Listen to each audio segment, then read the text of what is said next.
You wish. What's up, everybody? Welcome to Friday Night D&D. We are playing Dark Frontier, Session 8. I'm Jaso, the DM, and who else is joining me this fine Friday evening? Hello, folks.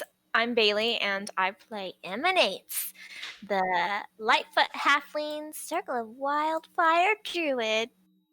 Hey everybody, it's Luke. I'm playing the Illithid Artificer, Artillerist specifically. What's up, everyone? I'm Kevin, and I play Cogman, the Warforged fighter rogue. What's up, everybody? My name's Brian, or Slim, whatever you want to call me. But I'll be playing Rustin Shinjizuka, pilot of the wonderful, the one, the only Thunderfall. Say hi, buddy. Greetings. Oh, he can talk independent of you. What's up? Kyle playing Bolt. He's a One of the halfling, four largest factions in half Twixt. man, but full captain. Leader of this weird crew. And Jesus Christ, we're gonna die. For disappointments! Hey everybody, I'm Nick, and I'm playing Ironhide, the gift Barbarian, Mayor, Captain, Bosun, Pirate, Umber Hulk slaying, greatest statue of all time. Legend. Yeah. Thank you, my champion. His chosen champion. Thank you, everybody. I appreciate that. As always, a big shout out to Lumen Arts for providing our cool character art. You should go check him out. I'll throw his name here on the Twitch so you can go take a look at his Twitter. Go give him a follow. He's been doing some really awesome stuff, some like full piece artwork with backgrounds and stuff. It's really cool. Go check him out. Thank you again, Lumen. I appreciate that. And a thank you to Quiu Squared for the follow. I appreciate that. Thank you so much. You'll get a boost in your Twitch points, and it looks like you didn't follow too far back. So if you are watching, because I know sometimes this follower list isn't always updated for me, but if you are following and checking us out right now, then you got an immediate boost to your Twitch channel points that you can use to buy all kinds of cool stuff down at the bottom left of the chat. Which anybody can do as you guys are watching, you're building up Twitch channel points, and most of them are geared specifically towards this game, Dark Frontier. And they allow you to do cool stuff like buy a +1 to any of the team members here or myself. You can get them inspiration, expedition tickets that they can use as like a meta currency. You can name an NPC, all kinds of crazy stuff down there. So go ahead and take a look at that and build your points up so you can interact with us, because a lot of times it comes in handy. So we also use stream stickers, so if you enjoy slapping stickers on the screen, I think we had some people slapping them early on as soon as I started the stream. You can just mouse over the screen, and over on the right hand side you'll see the area where you can start slapping them down. If you're a subscriber, you get channel specific stickers, and that includes all kinds of cool stuff like the characters from the campaign here that you can use, so give that a check out. We also use the D&D Beyond plugin, so if you're interested to see a little bit more in detail the character sheets for our players and the stuff that they may be carrying and things like that, you can take a look at that. And speaking of that, everyone just got a level up. We started this campaign from level 5 to level 6. So if you guys want, do we want to go around, and you don't have to, but if you'd like, share something new and fun that you may have gotten at level 6? Anybody? Yeah. We should do that. What'd you get? Okay. Ill was thinking a lot about, how he doesn't know much about other Illithid stuff or customs. So I'm starting a tome, and I'm collecting all sorts of interesting tidbits that I can find about mind flayers in our culture. And in this way, Ill is took a point in wizard, which is still more flavoring as psionic stuff, but he is going to be a war mage eventually, which means he can make psychic barriers around himself and stuff like that. Nice. And, so I'll have kind of like a shooty gun and then psionic barriers to protect me. Very cool. That's the goal, at least. Bay, did you get something fun? I got Enhanced Bond. Whenever I cast a spell that deals fire damage or restores hit points, while my Wildfire Spirit Sal is out, I get to roll a d8 and gain a bonus to one roll of the spell equal to the number rolled. Oh god. In addition, when you cast a spell with a range other than self, the spell can originate from you or Sal. Oh, So that's a thing. cool. Trickery duplicity. It's like What? Sal's casting it. Yeah, That's pretty cool. Sal. It's an extension of myself. Of myself. Gross. Bolt. Put in there. Well, I've been watching y'all, and I think I've finally I've picked up on some things that you can all do a little better. He So turns when I more cheer you on, southern every If you session. follow some of the pointers I give you, you'll be able to add my bardic inspiration to your AC or your attack or your damage, pretty much anything. It's a nasty thing. I took a pointed bard. I am now a what is it called? Is it Valor Bard? Valor Bard! Do. Yeah, so you can add the d6 to which would normally be your ability checks, saving throws, and attack rolls. Now you can add it to damage, or as a reaction, you can use it to add it to your DC or your AC for that attack. Oh, that's Nice. sick. Yes. It's a shield, it's a damage boost, it's an attack boost. It is what you want it to be. I'll make you better at doing whatever you need to be doing. Sounds very handy for the entire party. Yeah, and I got some spells, but We'll find out what those are. yeah. Thunder. Did you get anything fun? Thunder/Sinji?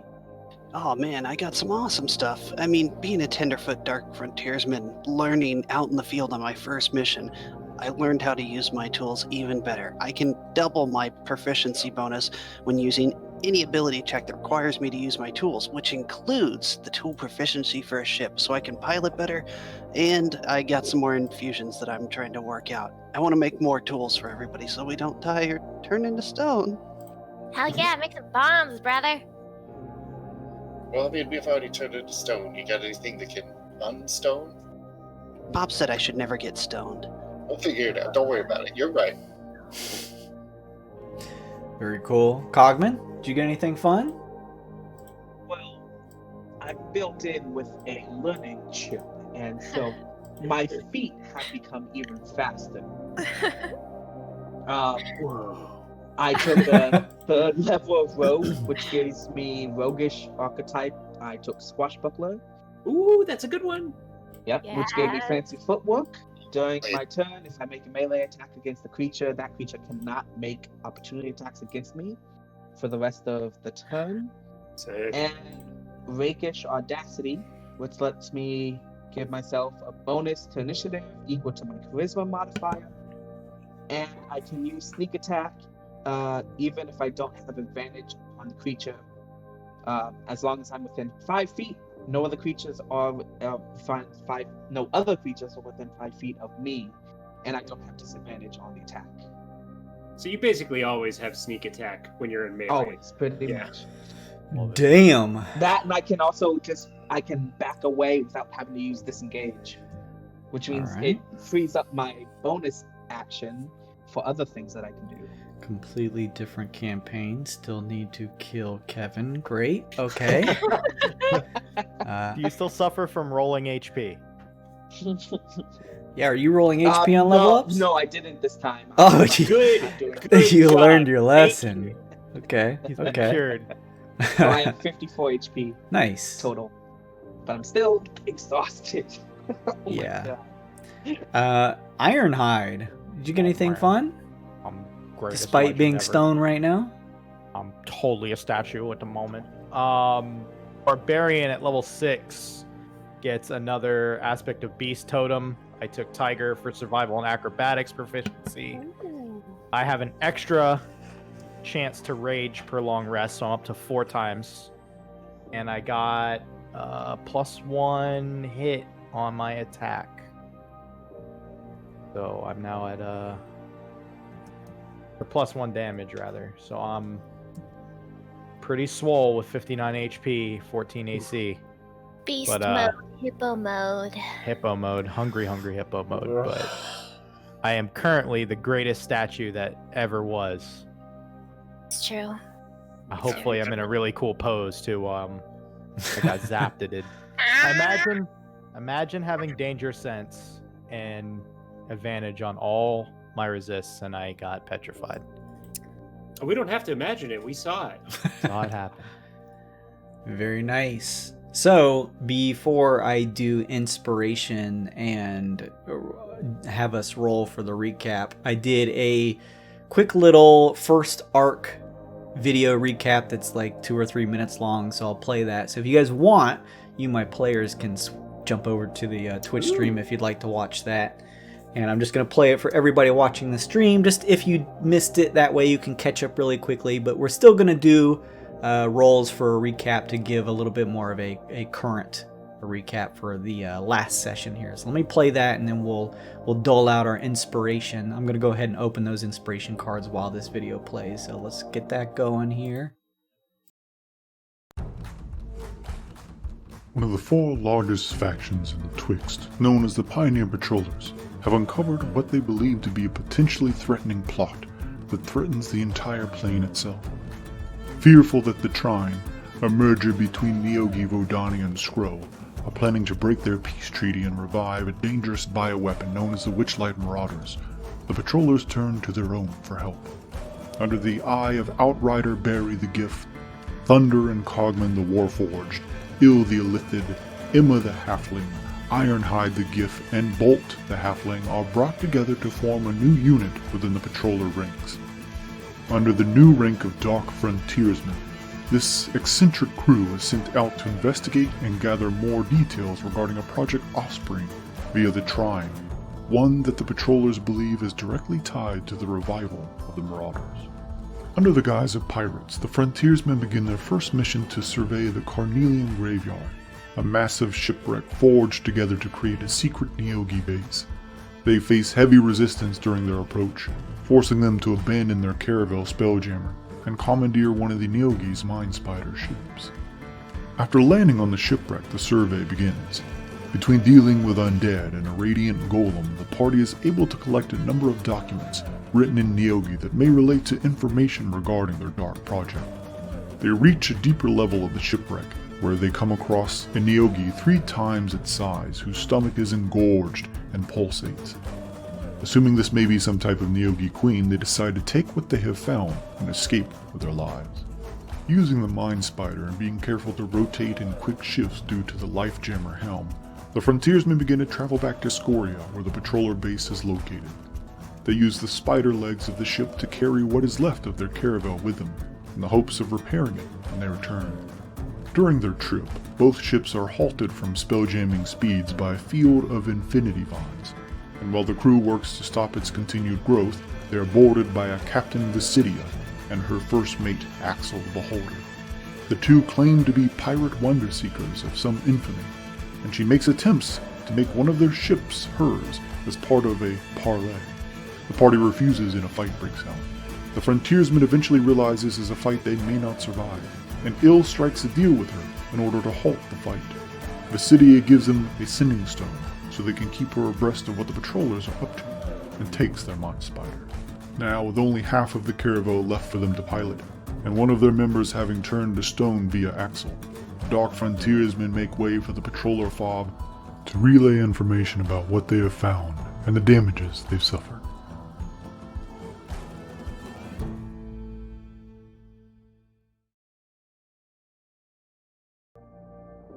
All right. Hopefully you guys got a little bit out of that in terms of if you missed any of our sessions 1 through 7 for the first arc of our mini campaign here. In the meantime, you guys can go ahead and draw the last bit of your inspiration, Bay and Slim, and then now's, as usual, the time to trade your cards if you so choose.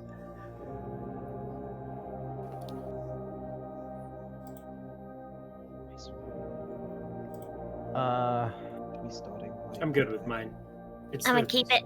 Mine's like Yeah, the weakest card, so I'll hold it. You got a you got a real life dice there, Kevin? Yeah, I do. All right, then you guys want to roll for the recap? A more in-depth last session recap? Oh, I saw the one. Okay. Yeah. I will never be defeated. Are you 17. are you fucking kidding me? Oh no. Karma will never bite me in the ass. Bolt, what happened last time on Dark Frontier? Well, it says, taking a deep breath, hanging out of the back of a half of a Spelljammer. As I recall, what got me into this mess, we were just leaving the Nyogi nest, the big old mess of ships, that was to say. We were traveling along, we had rescued the back half of our formerly proud Spelljammer the Predator. We were moving it along with the stolen ship, you see. A stolen ship that we got from the Nyogi. We had taken our time and paced out our journey so that nobody would become overexhausted, because you see this Nyogi Spelljammer, it runs on your life force, not just the innate spell casting that you might find in another, a more natural kind of Spelljammer. Anyhow, we got caught in this big old net, you see, a big old net of some strange space vines, proper noun of it, but they grabbed hold. Infinity vines. Sorry, you broke up a little bit. Infinity vines. Infinity vines, how could I forget? They infinitely pissed me off is what they did. They slowed us down, you see, and then we got boarded by a pirate, proper name, and Captain Visidia and Captain Axel the Beholder. And Axel. I cannot forget Axel. That Axel. I'll remember that Axel. So they boarded us, you see, and they tried to take over my ship. And you see, me and the crew, we were inhabited, it, so we took it to our advantage to launch an attack on which they had the upper hand. After a mighty struggle, my crew resigned. Much to our dismay, he looked sideways at Il. What? We decided to instead part with our newfound Spelljammer. The captain, you see, she needed it for her fleet more than we needed it to get home. He's staring at Il at this point, not looking sideways. And then also, despite a direct order from the brass, she knows our deepest, darkest secrets.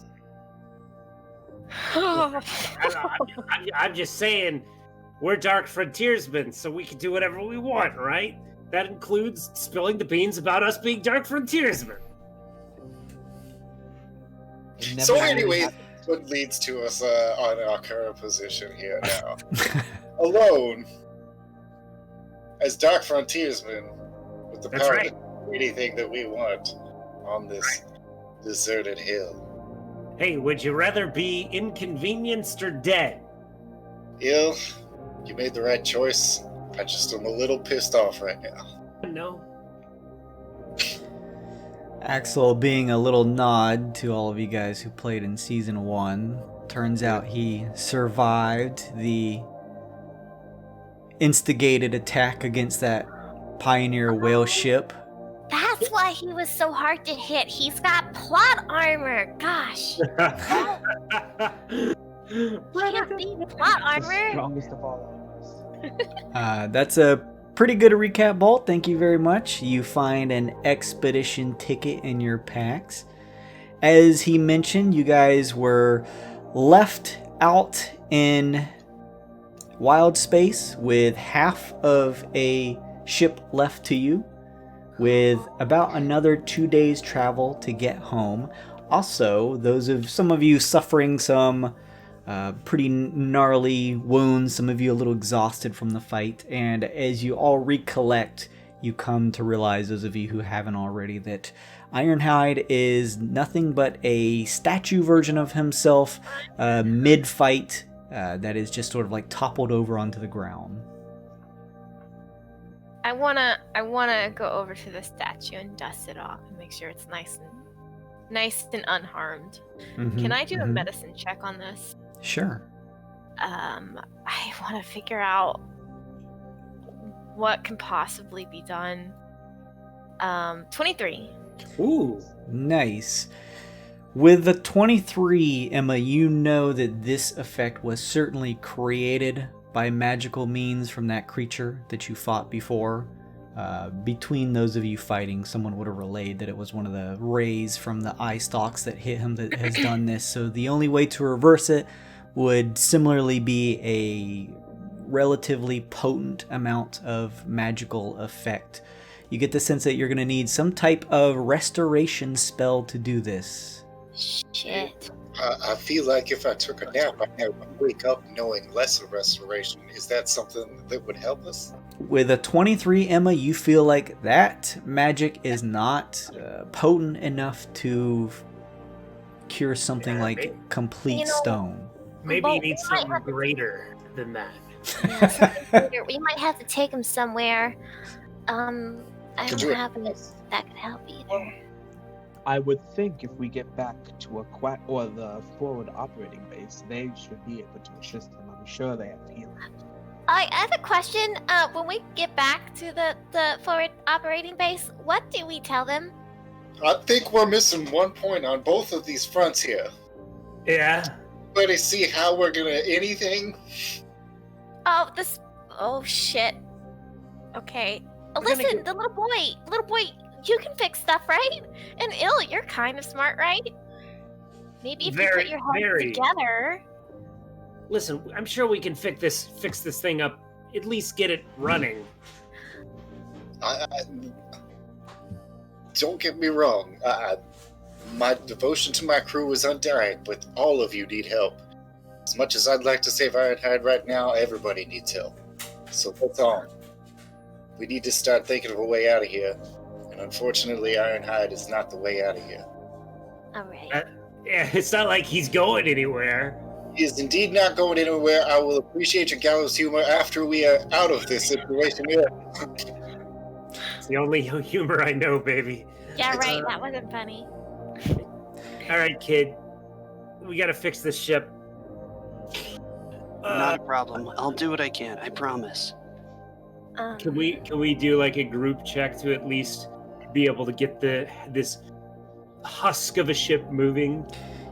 Give me some type of check. It could be a group check. It could be one person doing the check. Shinsuka, you got this. It could be Guidance. Arcana. It could be investigation. I'll Tinker even take a tools? history. Ill, Tinker I know tools You would can try to work. help, but I don't know how much help I'm going to be right now. I'd Ill, like to. Ill, Go go for it. for it, Ill. Oh, Bardic Inspo to Ill. And Guidance to Shinsuka. All right, let's give this a shot. I'm going to use my Artificer's lore and use a history check to see if there's any way. Excuse me. An investigation check to see if there's any way we can get this thing running. Okay. I'm just gonna start connecting wires and shit. Okay, not the best, so I'm definitely gonna use the Bardic Inspiration on that. Okay. That's 14. Look, unless you want me to fix the cannons, the kid might be better for this. Ill, you go to the source of what would help pilot the ship, the spelljamming helm. Despite the major damage to the ship all around, creating essentially half of the back of the ship being the only thing that you guys currently have with you. As you just look ahead of you, there is the emptiness of wild space as the ship was essentially just broken in half. You realize as you take a look around to assess the damage on the Spelljammer helm that there is no significant damage to the chair itself. As you are taking a look at that, Thunderfall, with your investigation check, you are able to surmise, as Il reports to you that the chair is in relatively good condition, that based on this and based on the size and mass of the ship proper that the helm is attached to, that it is large enough that while it may not be incredibly aerodynamic and it will still take a elongated time to reach the Scoria Fob, which would be about 2 days, that it is still pilotable. Well, there you go. Okay, well, I'll just... can we prop it up and I can get in the seat and we can drive away, or... That might be a good idea. I can try to patch up a few things and just make sure what we have will hold together. I mean, technically, it's just the chair, or the helm, propelling this. I mean, it doesn't matter what shape they're in. Look at that big ugly spider we flew. It doesn't have to be like a boat. We should be okay, Captain. So we're just... Oops, sorry. Go ahead. No, it wasn't important. I was just going to say real quick, Thunder, based on your investigation check, yes, you gather that anything of sufficient mass, if the chair is properly attached to that object, that it could be flown. If it was a large asteroid floating in space with sufficient mass, if you properly connected a spelljamming helm, you could technically fly that. So despite the shape of the ship not being very aerodynamically apt to fly, it still can certainly operate with a spelljamming helm. Excellent news, everybody. All right. So who's first? Yes, yeah, go for it, Emma, and everybody else return to patching up the ship. I will see to the crew. Cogman, Captain? make Do you yourself mind useful. Sir? Go Yeah. ahead. No, you go ahead. Well, I was gonna see if you would mind if I powered down for a while. I feel quite out of sort. But Bolt you looks, look terrible. yeah, Bolt looks at like some exploding circles and like, I go ahead and do that. Yeah. Even just for a couple hours. Yeah, and actually here, it's gonna sound kind of weird, but sleep tight with here, Cassandra. She'll keep you safe. I hand you my crossbow. It is like Bilbo's early warning thing. It'll wake you up if you are asleep. Wow. And some text. It's pretty cool. Yeah. It's like Excellent. let's sleep with Cassandra. Lucky. I wish you I wouldn't have said will, it like that, but I look I at worked it. with Cassandra one day. he just holds a finger up to you and just like not gentle about it. Just All right. Agun will just find the most inner corner he can find so he doesn't like fall out of the ship or something. Does healing cure exhaustion, or is that just time? Unless the spell specifically states that it would, only some downtime will heal exhaustion. Gotcha.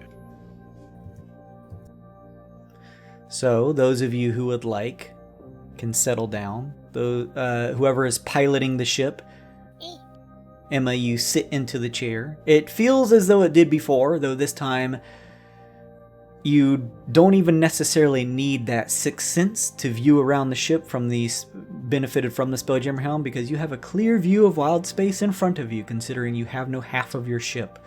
So you are able to get a clear view as you begin to pilot. You can feel the strange, inordinary movement of the ship, where it clearly does not feel as elegant at spelljamming speeds as it once did in its full form, but it is easily pilotable. Although you guys may not have a ton of privacy now with most of the front of the ship blown off, it gives you a pretty nice view of the red wavering background of this area that you guys have been used to with the patrollers for some time, having cleared the Carnelian Sea and about 2 days out from the Scoria Fob. Those of you who are not a stone statue can go ahead and heal up, remove exhaustion. If you want, you guys can just... We don't have to go 8 hours by 8 hours. Let's just have, during this first day, everyone can heal up. If you have a point of exhaustion, you can get rid of it. Go ahead on this first day, those of you who want to, and give me a perception check as you travel through wild space. Oh, I'm no good at these. I'm not great at these either. Oh, every time I say that, I roll well. I should keep saying that. I have old man eyes. I can see. Oh, it's good though. Oh, no. During the first day's travel, based on the 4 of your perception checks, Thunderfall and Ill getting a little bit of a clearer eye up ahead, you guys do not sense any dangers as you continue travel, which may bring some relief to some of you, considering the state of the ship. Yo ho, a piece of a ship we be. Sing that song, Bolt. That's a good one. I could be a bard next, right? Briarburn works with you for a little bit, Ill, to see what is left to salvage of the kitchen area, which is not much, making it difficult to really cook anything, but you guys were able to, as determined as she was to murder you guys at one point, Captain Visity at least let you take most of your belongings, so you guys still do have plenty of rations on hand that you can consume, given to you by the patrollers. So it's not as good as a cooked meal, although for you, Ill, you don't really care either way. It's not a brain. But it's passable enough to tide you over, at least until you can get your suck on at some point, and you guys are able to continue. If you want to, you're welcome to do any sort of recreational things that you'd like. Otherwise, we can move through the last day before you reach the Scoria Fob, but it's up to you guys. Yeah. Ill, if you'd report to the captain's court, the captain's quarters that's still here. We're all just basically in one room at this point, so sure. Yeah. What's up? I want to know exactly the details of this arrangement that you made with the captain. I just said that we would give them some juicy details for the inner workings of the patrollers once we had returned. Do you know who she works for? Do you know anything about this woman? No. Why should I care? Well, she had bested us in combat, and if I hadn't have done something, we'd be dead right now. Look, I'm not questioning your decision. I'm questioning the decision that we need to make next, you see. I did give you the thing. The ear thing. The stone. The ear thing, the stone. The sending stone. I gave you the sending stone. Yes. Yeah, listen, we just have to keep her placated until she lets her guard down, then we eat her brain. Just give her little tidbits of information. I'm just worried about where that information goes, and if I'm honest, if she let us go, why she thought our information might be so valuable to her. Well, I don't know.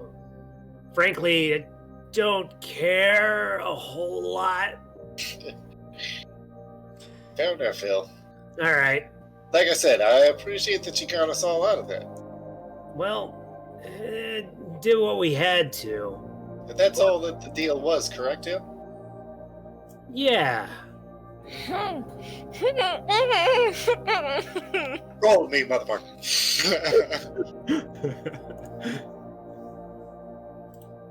Oh, shit. I got the wrong one. I have expertise in this thing, but it doesn't matter, because you know what? Ill's an honest... Hey, before you start that, I'm a halfling.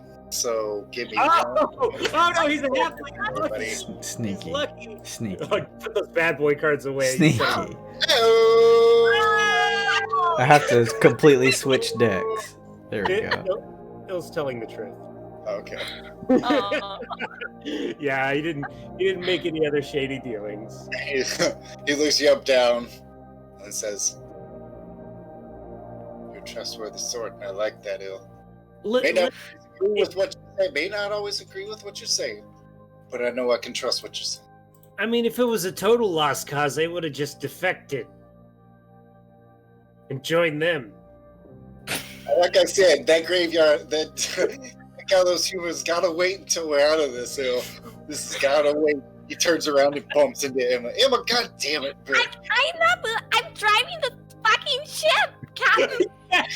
You were just listening. God, get up there. Man, you guys really are pirates. All you do is swear all the damn time. Hey, watch your language, young man. You are not You're fucking not old enough allowed to to. close. You're not much older than me. I'm a young adult. I'm almost there. Nerd. In human years, I'm a young adult.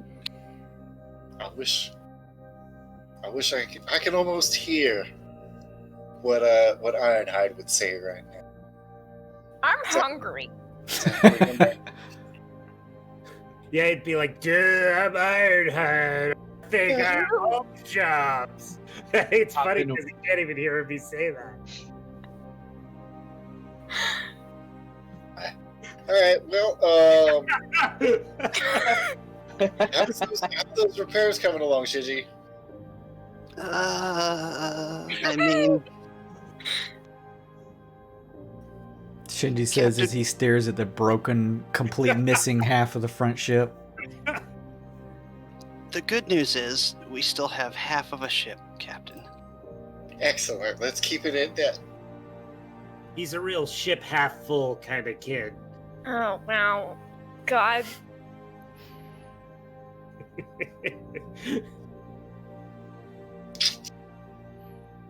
I'll try and see if I can find anything. Wait, I have an idea. Emma, remember the thing you did with the plants and making them grow? Yeah, I'm good at that. Do you think you could maybe make them grow just a little bit to help hold some of the weaker parts of what's left of this ship together? We got any plants? I should really carry some plants, but I don't. What ship of we have the back half? Was there any plants make a high or low luck roll to see if there's any plants left. I'm gonna do a high luck roll. I'm feeling like if I had plants, it would be a high roll. Full of regret, it's low. It's a 3. Wow. You did initially cast a spell to make the plants grow and populate quite a few areas of the ship, but all of the firefighting with the mine spiders a couple days back has made it difficult to salvage. What is left seems to be too tinged and burned from some of the gunpowder and stuff from the amidst the fight to use, unfortunately. Well, assuming they don't, break us up and tell us, hey, you can't do anything anymore, or you ruin your ship, and I'll make sure we get plants on the next one. Okay, that's a good idea. Bolt, what are you gonna tell the guys when we go there? What are we gonna tell them? Oh god, I hadn't honestly thought about it until he just said that. Oh god, I'm gonna go sit over there and think about some. All right, you're gonna be the one. I don't want to talk to them. I'm really, really, really bad under pressure, and sometimes I can be a really good liar, but sometimes it might sound a little crazy. I don't know. Well, we've got a lot of good things to tell him. A lot of things that we assumed, and we'll just see what we say when we see him. Yeah, like look, we saved this pirate. That's good, right? We saved a pirate. That's pretty good. Sure. Huh. And there's we can tell. Yeah, okay. You know what? Tell them all the good stuff first. I mean, it's kind of obvious. We're gonna be coming up on our destroyed ship. It's fine. Do we have to tell them about the information thing that Il betrayed us? Do we have to tell them about that? I wish you'd all stop saying destroyed ship. If I'm honest, it makes my heart hurt a little bit. All right, let's. Okay. I'm sorry. I mean, we got actual information at the graveyard that we can give them. It's not like we're coming home empty-handed. Well, we don't know what the information says. Oh wait. Hold on a second. Do I still have my stuff over here? Oh yeah. Okay. Check this out. See, look, I saved this old scrap something from when I was a kid, and I can totally comprehend this language now. What? Yeah.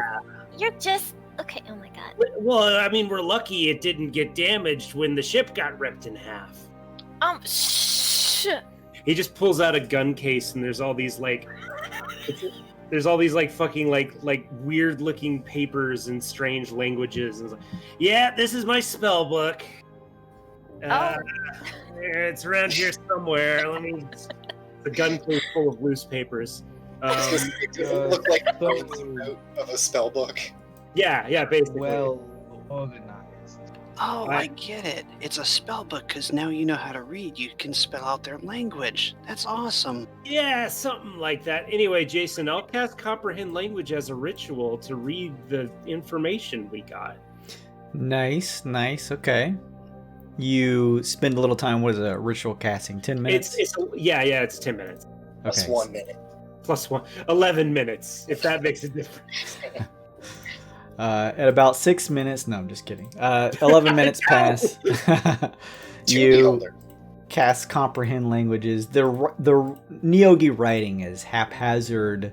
Even without being able to comprehend it, you can tell that they don't have a very nice etiquette to the form of their lettering. And as you begin to take in this spell, as dirty and haphazard and nasty as the writing is, it still begins to form into cohesive words that you're able to peer over. Now, you guys had stashed 3 notes that you had pulled from the Neogi base. Are you going to read all of them? I'd like to. It lasts for an hour, so I'm assuming I can get through the 3 pages. You have plenty of time to do so, considering you guys still have about 24 hours left. As you peer over the notes here over about an hour the clear markings and some of the red markings outlined around these papers, as you guys surmised, do denote them as more important than others. These are research notes, along with some information attached to them. As you begin to peruse through the first note, reading through it, it denotes to you that the T.H.U.N.D.E.R have uncovered a number of Witchlight marauders. The location of where they have done this is not listed. It's unclear to you as you read through, as it's not incredibly comprehensive, even being able to understand what you're reading here. It's unclear if these are remains of Witchlight marauders or if these are actual live specimens that may be trapped in what they note here as time lock stasis fields. Time locked? Okay. Well, I don't know what any of that means, but if they sent us there to find evidence of the Witchlock marauders, I'd say this counts. Mission accomplished, right, guys? Well, that's definitely useful information. Let me go ahead and give you... Thank you, Anna. Il, you get a second inspiration. Go ahead and grab one of those. Can someone draw one for me, please? Yeah, here, I'll give you one. We'll need to have it because he can't use it. Yeah, I can't use Oh, here. Well, shit. Here, We'll just draw another one. Okay, I was gonna say, here, let me just throw one out there. Someone grab that one. I got you. Boo-boo. Thank you, buddy. As you peruse through the second note, Il, it relays information about the Vodani sect of the T.H.U.N.D.E.R Oh. and how they took the Marauder samples and have used them in Vodani labs on what sounds like a planet called Scourge Scourge. to Okay. craft a serum that the T.H.U.N.D.E.R has dubbed the Witchlight Mutagen. Oh, that's juicy. I tell the rest of the party exactly that. Apparently, there is a little bit of information that relays that the Witchlight Mutagen is said to promote hyper-reproduction in its subjects. Okay. So it's super monster Spanish fly. Okay. The third note, as you look it over, is almost seems like an addendum to the second, where it mentions that with this research, there were some situations that happened, although the Neogi don't go in great detail, where all of the current supplies and lab work that was located on Scourge was eventually moved off-world due to what it says is barren interference. And the current lab work, the current mutagen specimens, are currently running on a frigate spelljammer called the Clapper Claw. Oh, we got a target. Ooh, we got a target. And I'll post that name here in the chat. It also mentions, as you take a look here, that there seems to be, at the very bottom here, a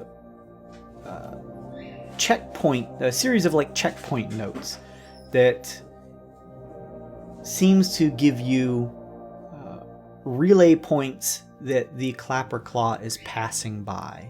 You're unsure of how old this note actually is.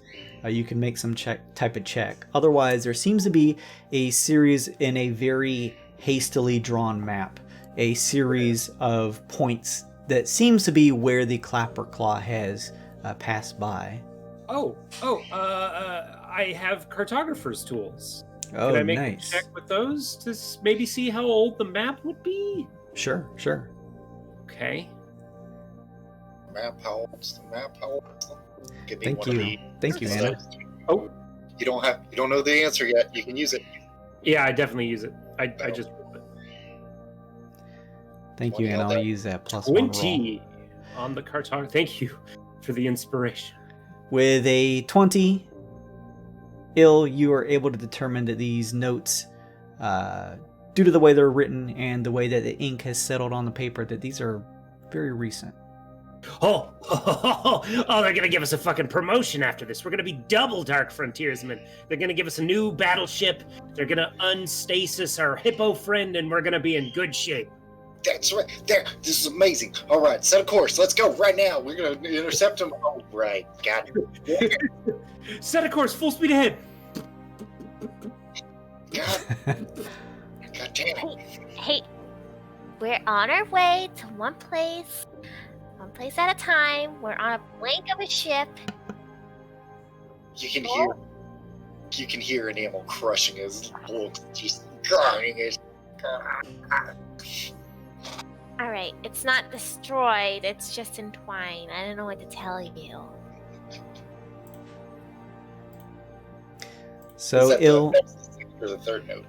that was all of the notes that you guys had gathered. You're unsure if there was more information to be had, but you at least seem to gain some insight using Ill's ability to comprehend the Neogi language here on these notes that you guys currently have in possession. So we gotta swing this as a positive thing, This is good.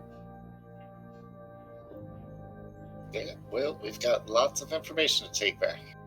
That's for sure. It's definitely a win, I would think.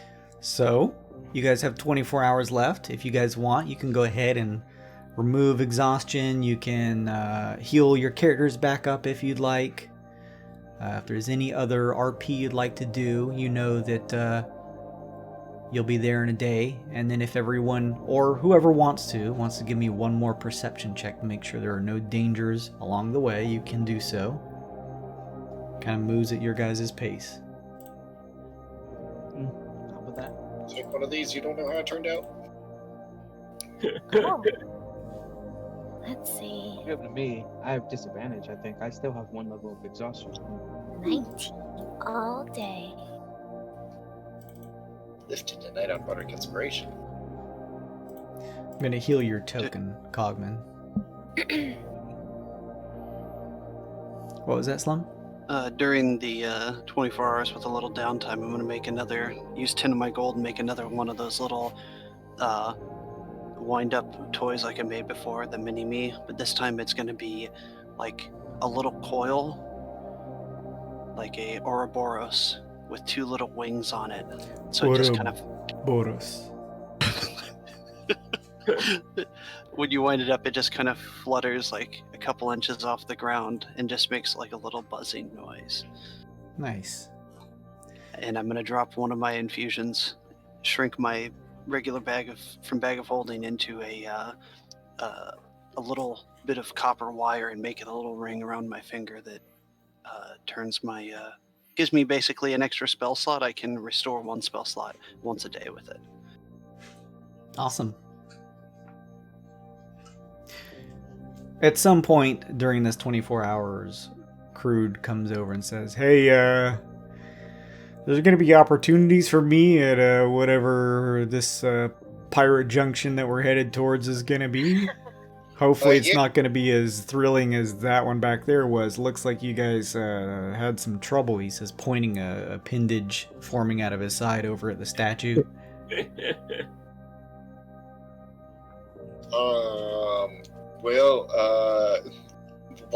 Bolt is kind of like looking at everybody's eyes, trying to say, does anybody want to cover this? You see... I wouldn't risk it. Maybe we could drop you off somewhere. Well, I don't know where, though. I could always stick with you, Maybe it sounds like you guys plan to eventually run some more missions, and Right, I could unanimous. tag along. You're with us. The janitor. He'll be the janitor. That's right. Don't fucking tell him that, though. I suppose we need to think of a good title for you then, sir. Custodian. He's the custodian. Oh. I feel pretty comfortable with Pirate Mayor Captain Crude. Pirate Mayor Captain Custodian.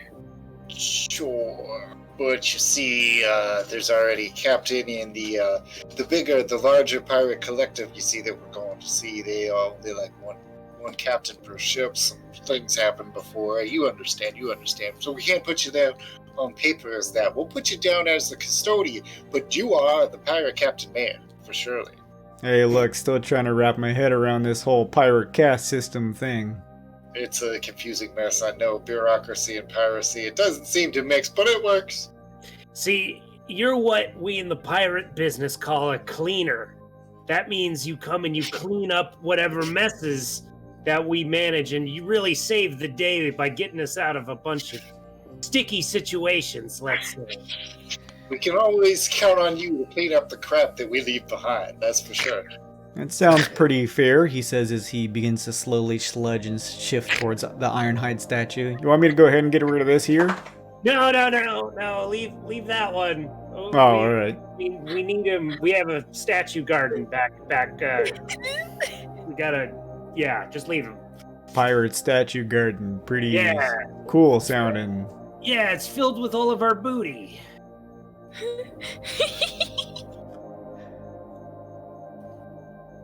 Anyway, he just slimes off. We do that thing where we don't really end the conversation. Everyone just stares at one another. Can't even tell where Crude is staring. It's just a giant amoeba thing. Just slimes off slowly. Oh, good. All right. Well, if you guys don't want to do anything else, the final 24 hours passes by. You guys should be all healed up. You guys can take off those on the bottom of the ship tokens if you want. Little markers. It's up to you. Either way, you begin to approach Scoria, where the Pioneer fob is located. Okay, Bolt, do you know what you're gonna tell him? I know what I'm telling you all. We didn't escape with an extra ship. We just got lucky enough to get pushed off on a half a ship, which means that we didn't ever see a pirate captain. Correct, everyone? Right. Captain, before we land, Captain, before we land, Yes. in case they need a report on my progress and functionality, I just want to say thank you. And if you don't want me on the boat, I understand. And I just would like to stay and work with you guys. So please, just if they ask anything, please put in a good word for me. Just say my report was good, and I can give them some feedback. And I won't tell them anything that I don't have to. Just whatever you need me to say, I promise. Can we keep him, please, Bolt? Can we keep him, please? You are all making me very nervous. This is not a big deal. You all need to relax. I'm very calm right now. And you guys are Do you guys also give any word to the crew/crewed about what to maybe keep under the table? Yeah, meat and potatoes. You didn't see nothing. Just heard noises, all right? Yeah, I guess they are not necessarily my crew, are they? They're the ship's crew. Shit, we have to kill. No, we're not going to do that. If we were going to, though, now would be the time. I say psychically only to Emma. Bolt My blast. sideways at everybody. Innocent giggle as I look at Bolt. Bolt looks sideways at everybody and says, "You know what we have to do? We're killing him. Go and drink. That's right. Oh, We're getting back to port in one piece." What were you guys thinking? Crude lowers an extended appendage towards Ironhide statue. What the hell?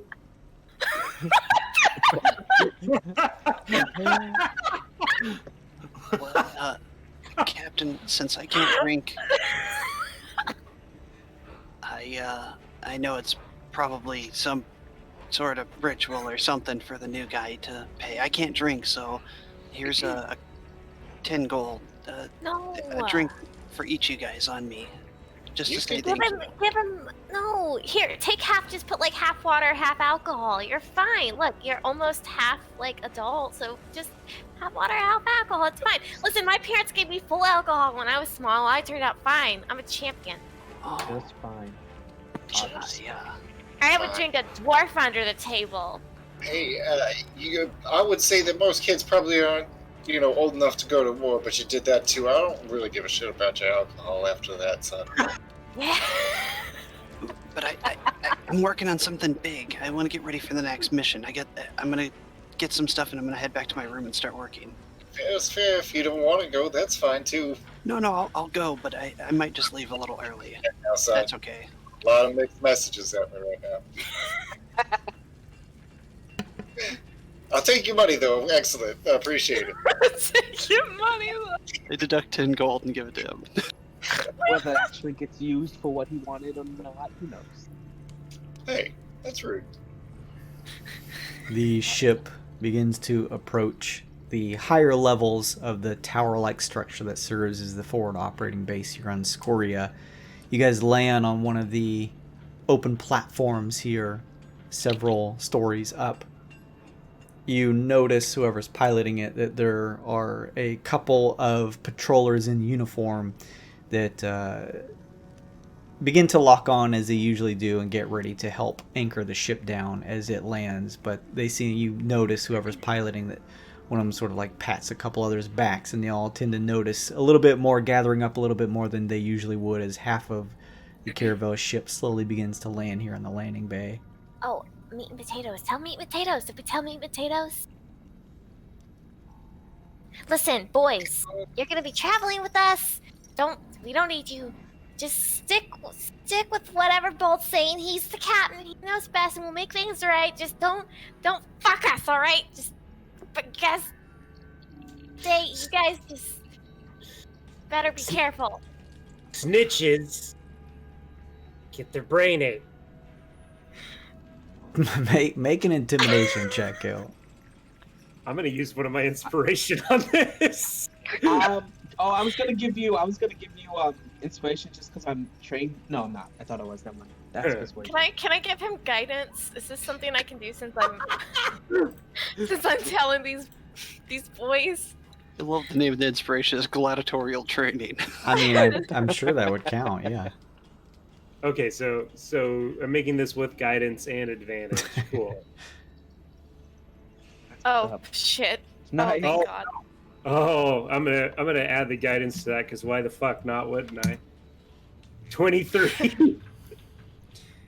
They all pensively look at one another and say, "We were given little details from the start, sirs. The fact that we made it back alive is good enough for us."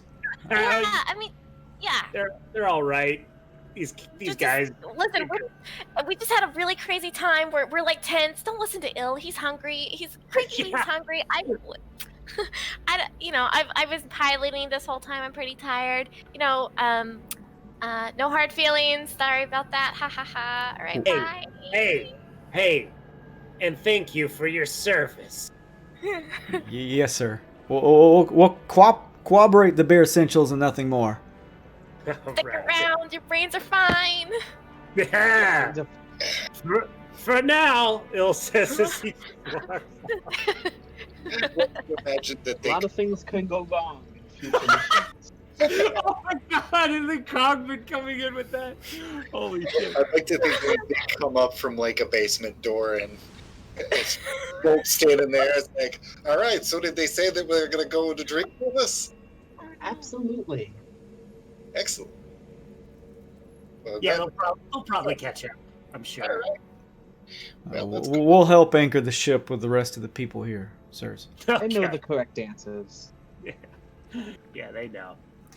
So as you guys disembark here from half of the ship, you notice the patrollers swarming around are... you guys just now remember with the back of the ship, you probably, I would say, you actually don't have an anchor at this point. So it seems as though they're trying to do a rope and pulley system to make sure and tie down the ship in place. As most Spelljammers, if there's no one seated in it, will actually, unless it's like landed specifically in water or something, will just kind of bob up and down in the air, waiting for someone to take control of it to move it. So the rest of the crew here, Briarburn and the others, Learn and the brothers, will help the others as they try to do what they can to keep this ship from floating off, since there's no official anchor. You guys are able to make your way inside the tower, and all of the amenities are open to you. You guys also know that you'll have to eventually meet with Outrider Barry, your officer. That's up to you. Barry. I'm gonna buy a component pack. I need a component pack. Okay. Yeah, I need to go shopping too, if able. I still have a level of exhaustion I need to worry about. I need to get rest. Yeah. So, I guess we face the music tomorrow then? Yeah. And if anyone, just if you're around the ship, if anyone asks, just look down at the ground and continue walking. Pretend you don't hear them or see them, and then you don't have to talk to them and tell them what happened. Well, It's none of their fucking business anyway, Captain. we make our own time. We report on our own schedule, but I appreciate your vote of confidence. That's right. All right. Now, remember, we all have a scheduled meeting at 2200 tonight under the... Looks around. Is there a bar around?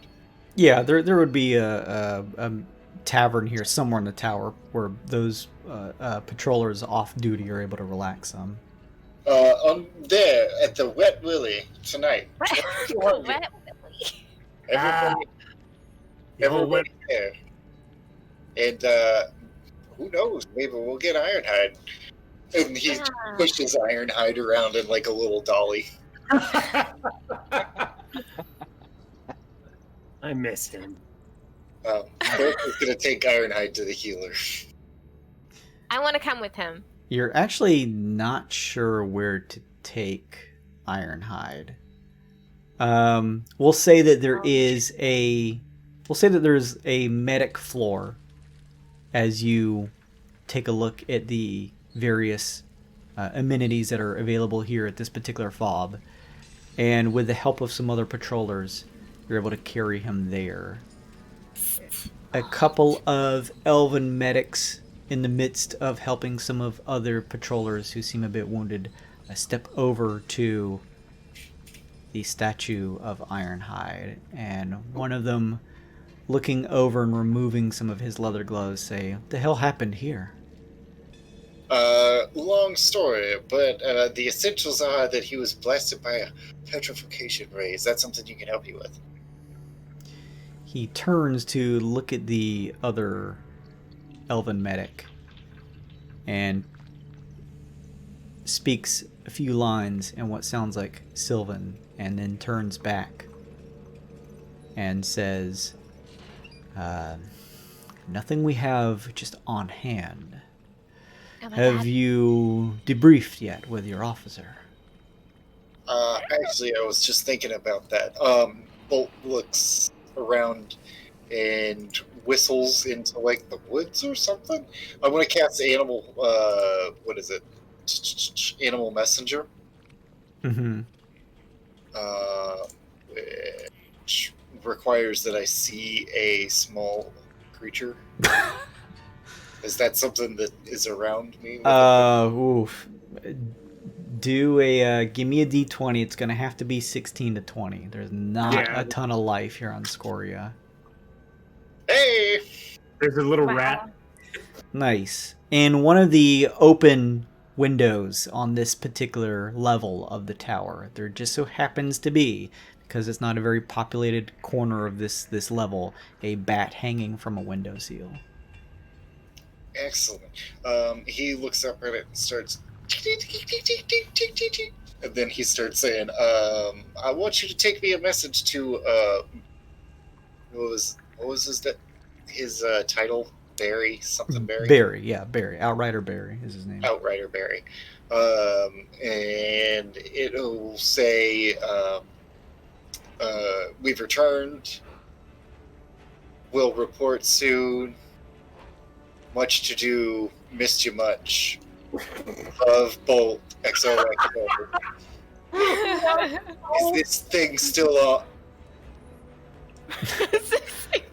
The bat will chitter and kind of rub its head underneath one of its furry, dark reddish wings and open them up and begin to take off towards the higher floors where Outrider Barry is stationed.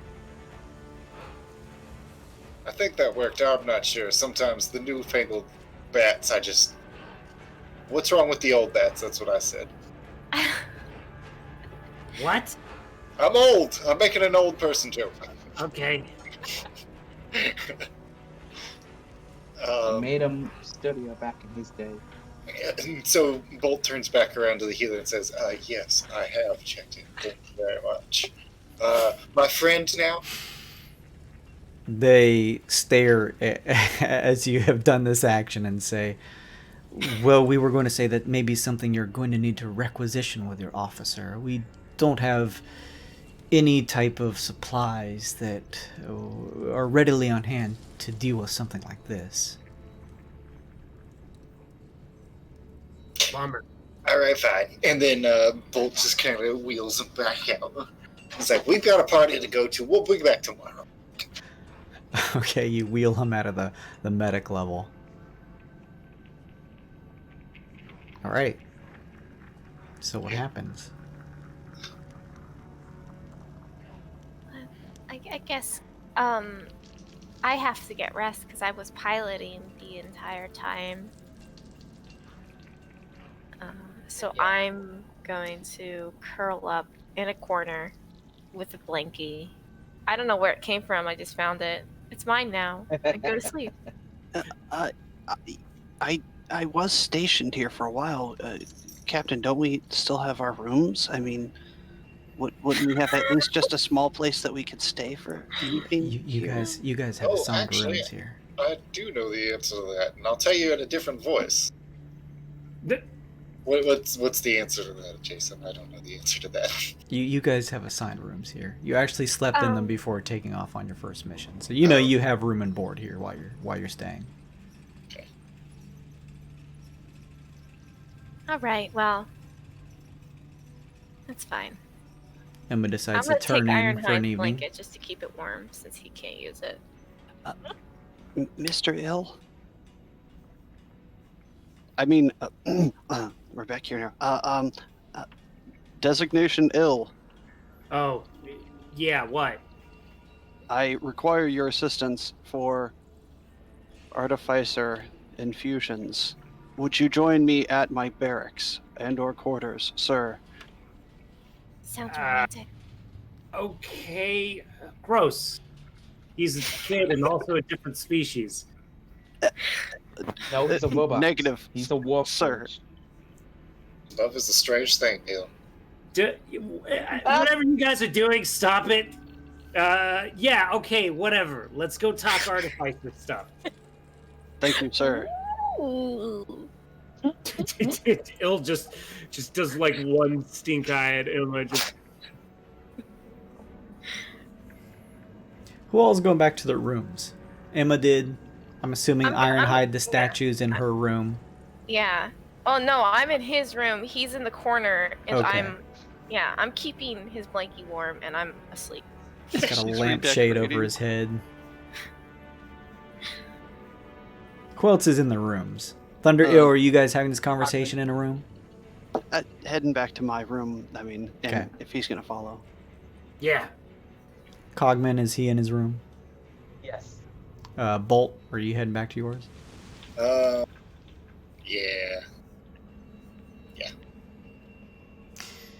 It is you and Ill, if you guys want to do your thing. I don't know if you had something planned, Slim. So now we're not listening to them and everything. So I was working on my infusions, and I made my shield better, and I made this really cool ring so I can get, more energy to, pilot the ship. But I got something else planned. I might need help in the future. Well, all right. Do you know what a homunculus is? Oh, yeah, I know what a homunculus is. I was thinking about making one myself, actually. Maybe someday.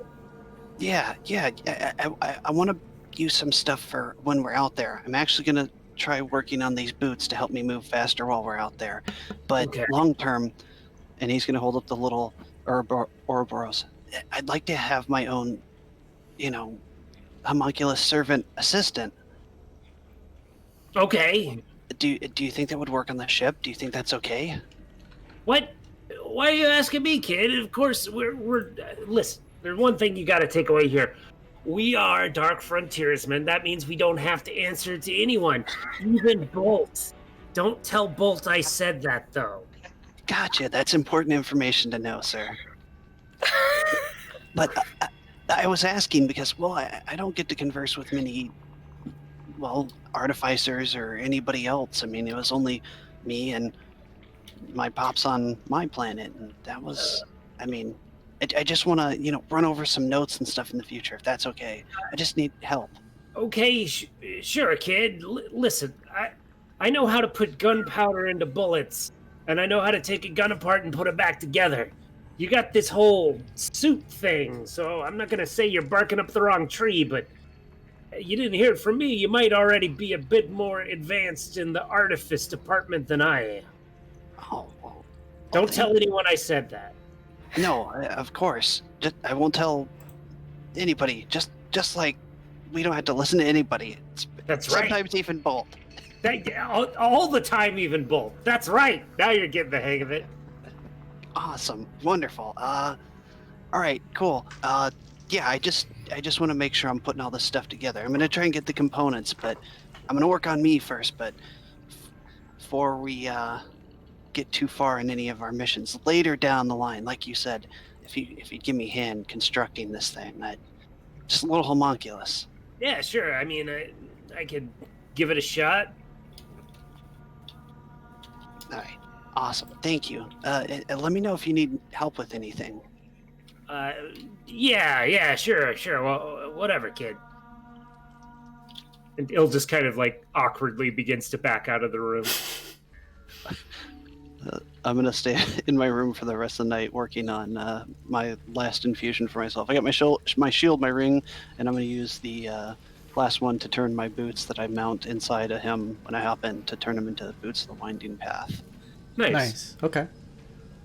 At about 2 hours as they pass, there is a rap on each of your doors. Who is it? They're as you say this, they announce themselves. You're being summoned by Outrider Barry. Il slowly lowers the gun that he had trained on the door, but keeps the safety off. Basically, there is a patroller outside each of your doors who relay that Outrider Barry has heard of your arrival and requests your audience ASAP. Brilliant. I grab the notes and take them with me. Outrider Barry's on another unit. This is Boa. Huh. Okay, alright. Yeah? Okay. Let's go. Everybody. I'll hop back in the suit. Just a minute.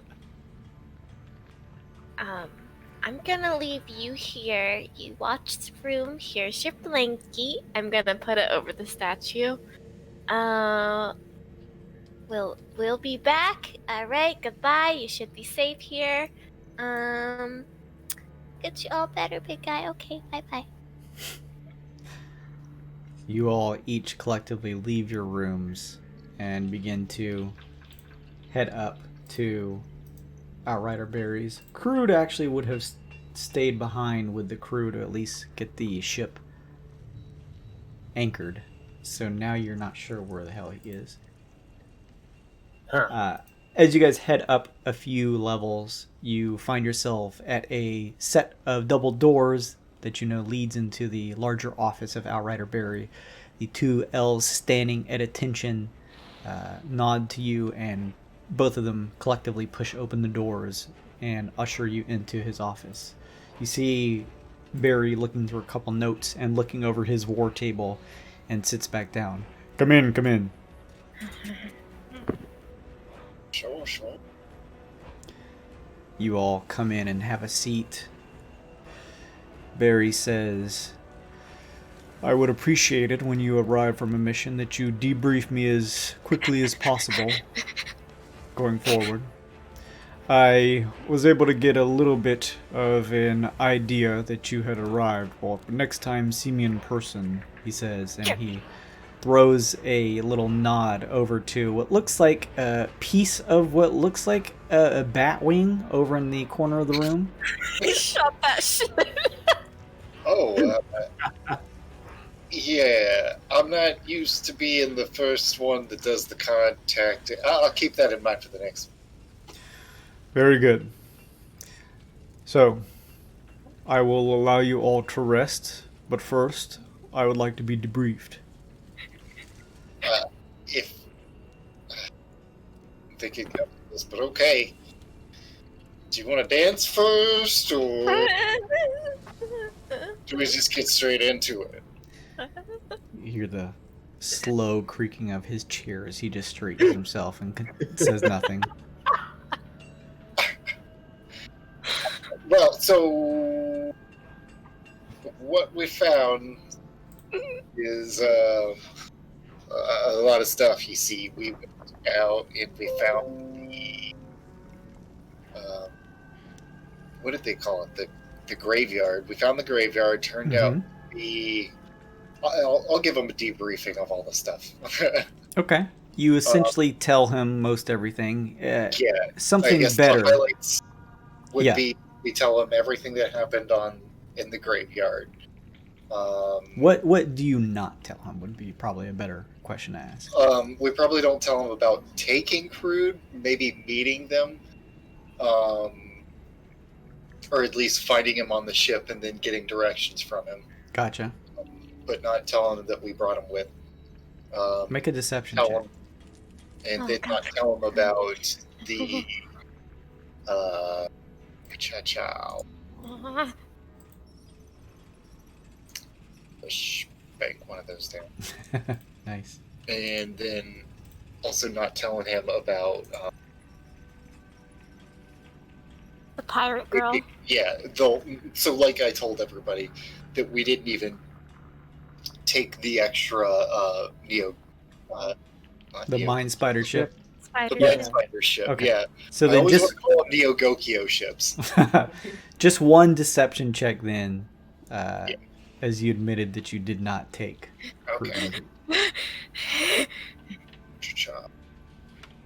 It's cold in here. Gosh, I'm so cold. Deception at advantage. I don't know. Look at. Oh. Hey, nice. 18. He nods as you carry on giving him this information and says, valuables, materials, anything of physical proportion to it that you were able to abscond with from this mission. Actually, it turns out, we found some shopping lists that turned out to be rather interesting, detailed items. There we go. There we have it. There's your proof. And we'll just be going now. He takes the scrolls that you have that are the notes and unfurls them and almost just gives them like a quick once-over with his eyes. It doesn't even look as though he reads them and just quickly rolls them back up. I will submit this to my superiors. Well done. Now, in terms of damage to you all, I have heard that you had some issues returning with your ship. Tell me, damage sustained? Did you lose anyone? We haven't lost anybody as such, no, but we are a, Very good. I was going to say light one crew member, but that's not necessarily exactly the right turn of phrase. One of our... Ironhide the statue. Thank you. My southern family gets me into a long-winded conversation about anything that could be answered shortly by somebody else. Thank you. Turn to a statue. Am I to assume this is through some magical means? Yeah, we found some soup that turned him into it. He just couldn't help himself, the gluttonous type. Make So much. He eats so much. another deception check. Could I? I'm not trained, but I was gonna try and interject with other information to maybe throw him off. Let's Initiative roll to see if yours goes first. I mean, I actually do have something to show him. Oh, What do you show him? go for it. I pull up my hand and, circa Star Wars, how they have those little hollow cubes. I pull up just my hand and a light shimmers out, and I'm gonna use one of my magical tinkering effects. And it says a static visual image appears on the object surface, which is my hand. This effect can be a picture, up to 25 words of text, etc., etc. It's going to be a sketchy image of the macaroni and cheese monster, what we were able to see of it, the shadowy image of its body as it was earthing eggs or whatever. Just kind of sketch. I mean, it's not the best visual, but the best he can see of at least seeing that there was a queen. Yes, exactly. Soup that we found that was next to the giant queen. We don't think it was actually soup. It probably was pretty gross. There was also an arcane golem that punched our robot friend in the face super hard. There was a bunch of weird stuff down there. And my chest, sir. And I point to the still beat up center of my chest. Yep. So This is crazy interesting. Not so crazy. Things to consider. The Nyogi are part of the Trine, and underneath the guise of the Freedom to Serve Treaty, the tense truce that we have, this act of offense seems extreme. However, you were not branded in the patroller affair. They did not know who you were. Thus, I will have to relay this information to my superiors, and we will see if we can't make sure that whatever transpired here is smoothed out if information spreads to the others. Sure. Il, you can kind of describe the smell of the soup to the nice man, right? You make sure that they know which kind of soup to avoid in the future. I point at my complete and utter lack of any nostrils or nose. Oh, you know what? Okay, well, the stench of the Neogi was, get this, Neo good. Get it? Neo good? It was Neo good? Get it? It's no good? So this issue with Ironhide. He's petrified. Petrified. We do have an agreement with the other consortium factions and are able to request their assistance in times of need. This seems like a likely situation where we would reach out to those in the Sacred Serenitals. This will take some time, however. That's unfortunate. But I believe we should be able to work out a deal. You all, my frontiersmen, have returned back largely, besides the unfortunate event with Ironhide, come back in what looks to be one relative peace. The ship suffered damages, and this will take time to amend. However, you at least brought back the important half that contains the Spelljammer helm that we could use to help fund whatever repairs and options that I can look into. You should see the other guys. Which other guys? Oh, the ones you destroyed. The Neogi. The ones that tore us in 5 years. Yeah. Better them to have died and you to have lived. That's right. This situation we have is imperative, and I'm glad that you kept your cover. These missions that you are embarking on as Dark Frontiersmen were not meant to be a walk in the park. It is good that most of you returned in one piece. I appreciate you relaying this information to me. Now, in terms of your pay, he says again as he puts away the notes you gave him into like a small little lock chest that he's going to submit those to his superiors, and then over on the shelving begins to pull out another lockbox, a wooden one, and sets it on the table and creaks it open. He pulls out a couple jingling bags and pushes them to each of you. 500 gold to each of you. Il's tentacles just like curl up. He pushes an extra one towards one of you and says, "For Ironhide." I'll take it for him. Take it for it. Thank you. Actually, Quartermaster does. Who's Quartermaster? Me. I'll take that. Just hold back the Here, Cogman, you hold on to it. How about that? I'll take it. All right. I let go. I hold it above him.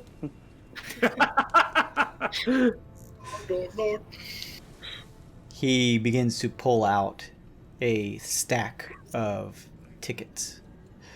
You returned 3 notes to me. Therefore, you all are compensated 5 tickets apiece. So 15 expedition tickets to each of you.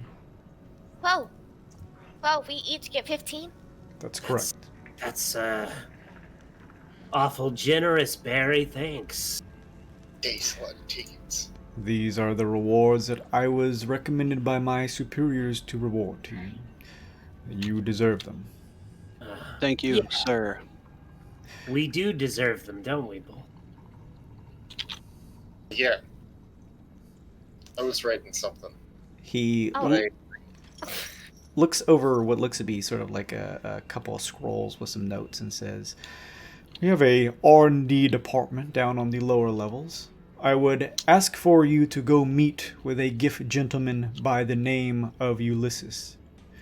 He is working on some things that I would not typically give to the normal patroller. However, I believe it may be advantageous for your group to check it out. Let him know that I have sent you to him so that you can go and meet with him. Well, He can help Ironhide.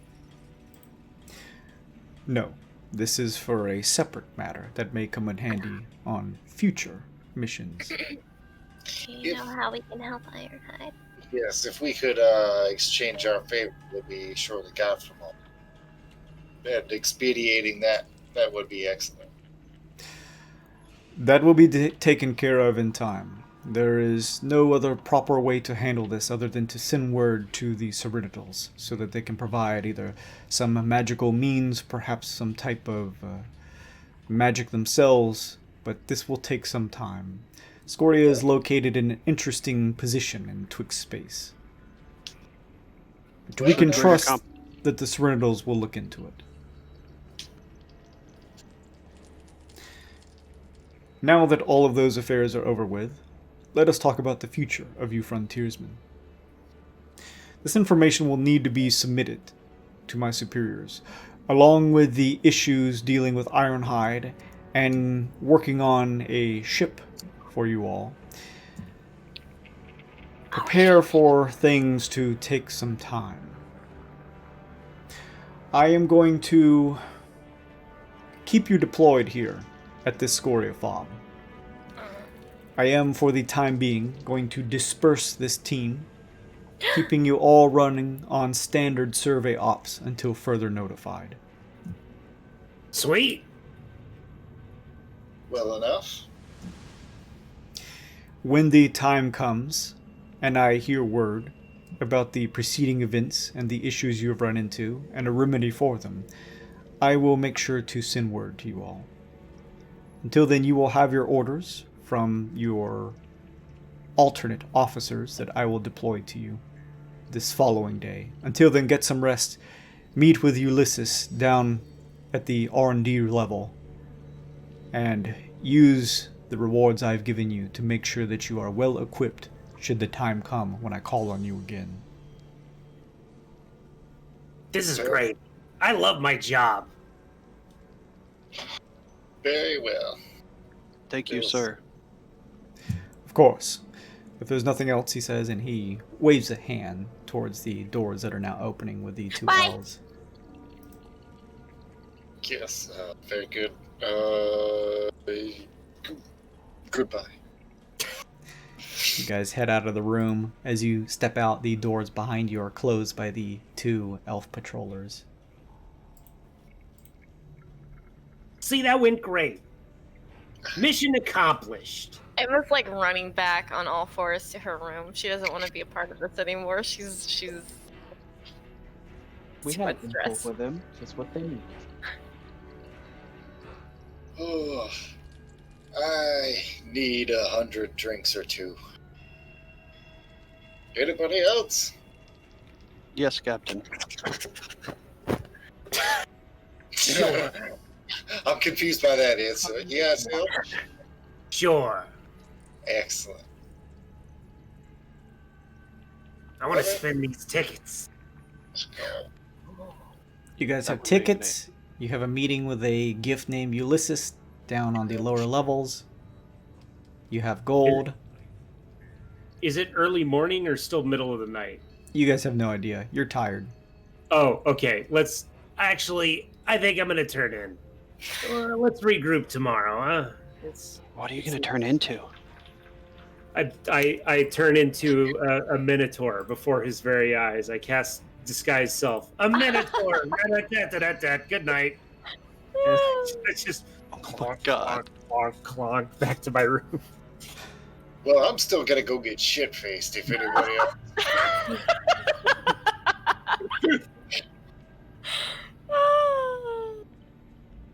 You know what? No, I do wanna accompany Captain Bolt just for a Yes. little while. Just gotta get rid of this last level of exhaustion. Yes, Get up Captain. with it. May I join you for the face receptacle time? Whoa. Is that like a new thing you and Il came up with? I don't understand, but yeah, let's go. Let's hear about all your secret meetings with Il, by the way. Yeah, come on. I never thought about how that looked. Oops. Emma, you know what? 3 wheels, that's just no fun. Let's go find a 4th. Do you know anybody who's just hanging out, probably under a blanket, that's not doing anything, that wants to come with us? Hanging out under a blanket, not doing anything. Sounds like Ironhide. There she is. Let's go get him. Yeah, he's gonna fucking party tonight. Yep, that's right. He's gonna get a lot of partying. Weekend at Ironhide's. Are you guys just taking Ironhide's statue to the bar with you? You bet we Weekend are. at Ironhide's. Yeah. It's late night at Ironhide's. He can be the designated Spelljammer, sir. Oh, he's gonna be the life of the party, Thunder. Alright, let's go. You guys head down to the local tap where a number of off-duty patrollers are. It's relatively loud down here. People are letting loose, enjoying themselves. Are you guys taking Ironhide with you? Yeah. Shit, yeah. As the two of you as halflings are like slowly pulling Ironhide like halfway out of Emma's room, you have some authority bolt. So actually some of the other taller patrollers see you and assume that this is for some type of mission you have and begin to take up both ends and move Ironhide with you guys down to the tap room. Excellent. It's very important. Captain, they should join us. Now, Guess we get shit-faced with us? they're on duty, I'm sure. Oh, Captain's orders. You got the word, Bull. Just say it. Designation Ill said we don't have to listen to them. You don't have... Well, what did Il say? I'm sorry, what did Il say? Nothing. One of them turns to you, Bolt, and slaps a fist on his chest. I appreciate the offer, sir, but I'm currently on duty. Of course. They march away. It's good that that you participate in the whole. The better of all of us is better than just, the goodment of some of us. He looks directly at where Shinji's eyes would be inside of the robot. A drink then! Teammates! Teammates. 2 teammates, sir. And Ironhide. Yeah, well, he's a teammate, aren't you, buddy? Pouring one out for... Oh, open up. All right, going down. There it goes. Look at it. All right. Pouring out that one. onto a statue. I feel like I can just barely hear what he would be saying right now. You're my favorite. A couple of other relatively surly patrollers come over and begin to slap the backs of the Ironhide statue and try to pour some drinks down its statue-like gullet. All right, everyone. Listen up, everyone. The good fortune statue right here. That's right. You come up, pay 1 gold, pour one out on the good fortune statue, and you are blessed. My friends, with good luck. Take it from us, the luckiest halflings and all of the patrollers. As she says that, I'm going to place my hand on the back of him and just make him have a soft glow. Like he's glowing in radiance. Make a performance check, Emma, at advantage. Yes. That's my performance. Oh, I'm going to use my inspiration because this is worth it. Here you go. You can take this. Get this out of my face. Oh, wait. At advantage? Wait a minute. I already give me this back. Okay. Have advantage. Super advantage. Yes! Oh, nice. Give me a D25 roll.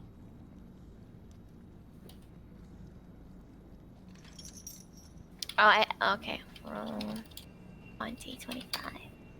13. This is a relatively open room with which you surmise anywhere from 40 to 50 patrons here, most of them off duty and enjoying themselves. Getting somewhat rowdy, but no fights or anything. It's all civil. They're just getting loud and having a good time. And yes, 13 of them do step up and give a pat on the back to Ironhide. One of them takes off of a patroller helmet and slaps it on Ironhide's head. And one of them slaps him on his statue ass as they kind of toss their coinage down at the bottom of his feet. They all step away, clinking their drinks and cheering as you cheer, Emma. But how much gold did we get? 13 gold. I'm gonna put that in Ironhide's pouch of. I'm gonna put that in aside for his pouch of 500. Okay. So he can add an extra 13 gold to his 500. All right. You guys enjoy some drinks. How much do you drink? Boy. I keep up with Bolt, whatever that is. I try. Oh, man. Let's find out. What is Ironhide? Ironhide's haul is 3 so far. So he spends 3 gold for Ironhide. It'll be per person, so he'll buy everybody 3 gold worth. So that is, I guess, well, shit. Alright, I'm gonna low high to see if he would buy drinks for a fucking stone. Ironhide. High, he buys a lot of drinks for it. Are you in the spirit? He buys 3 drinks. So yeah, he buys 9 drinks and then another 3 for himself. 12. Yeah. 12 Ironhide is gold. plastered. Wow. Each of you give me a Constitution saving throw. You, Thunder, do so at disadvantage. When they give me the drinks, I'm going to slide the mug inside and cast Purify on it to remove the alcoholic properties. Oh, okay. Then just Emma and Bolt. Wow. Shit. Emma, please give me a 1d3.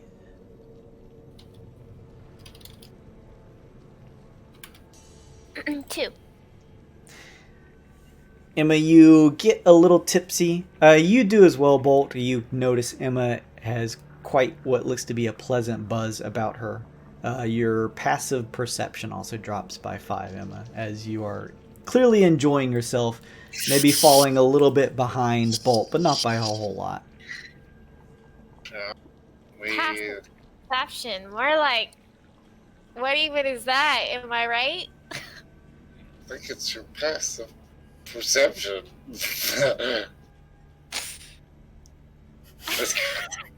You're crazy. Let's go home. We gotta get Ironhide a new pair of shoes. What was it? Yeah, it was new shoes. It was new shoes.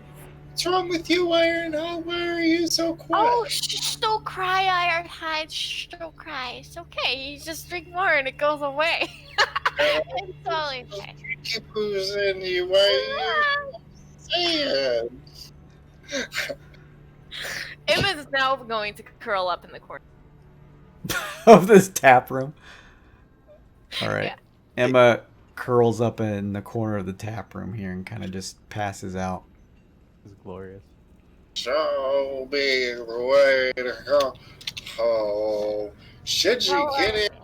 My Shinji or me, Thunder, get in. Show us the way to go to bed. Hey, you, big guy, help me with this big guy. Where are we taking him? Um, It's a gif. He pulls his belt and pants up as he steps up from a bench at a table. Looks That's like me. That's our place.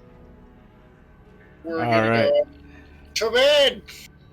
He comes over. You notice a couple of his friends from the table look like L step over, and he pushes them back. I got it. And he reaches down with 2 hands, bending his knees, and just tries to pick it up himself. All right, let's go.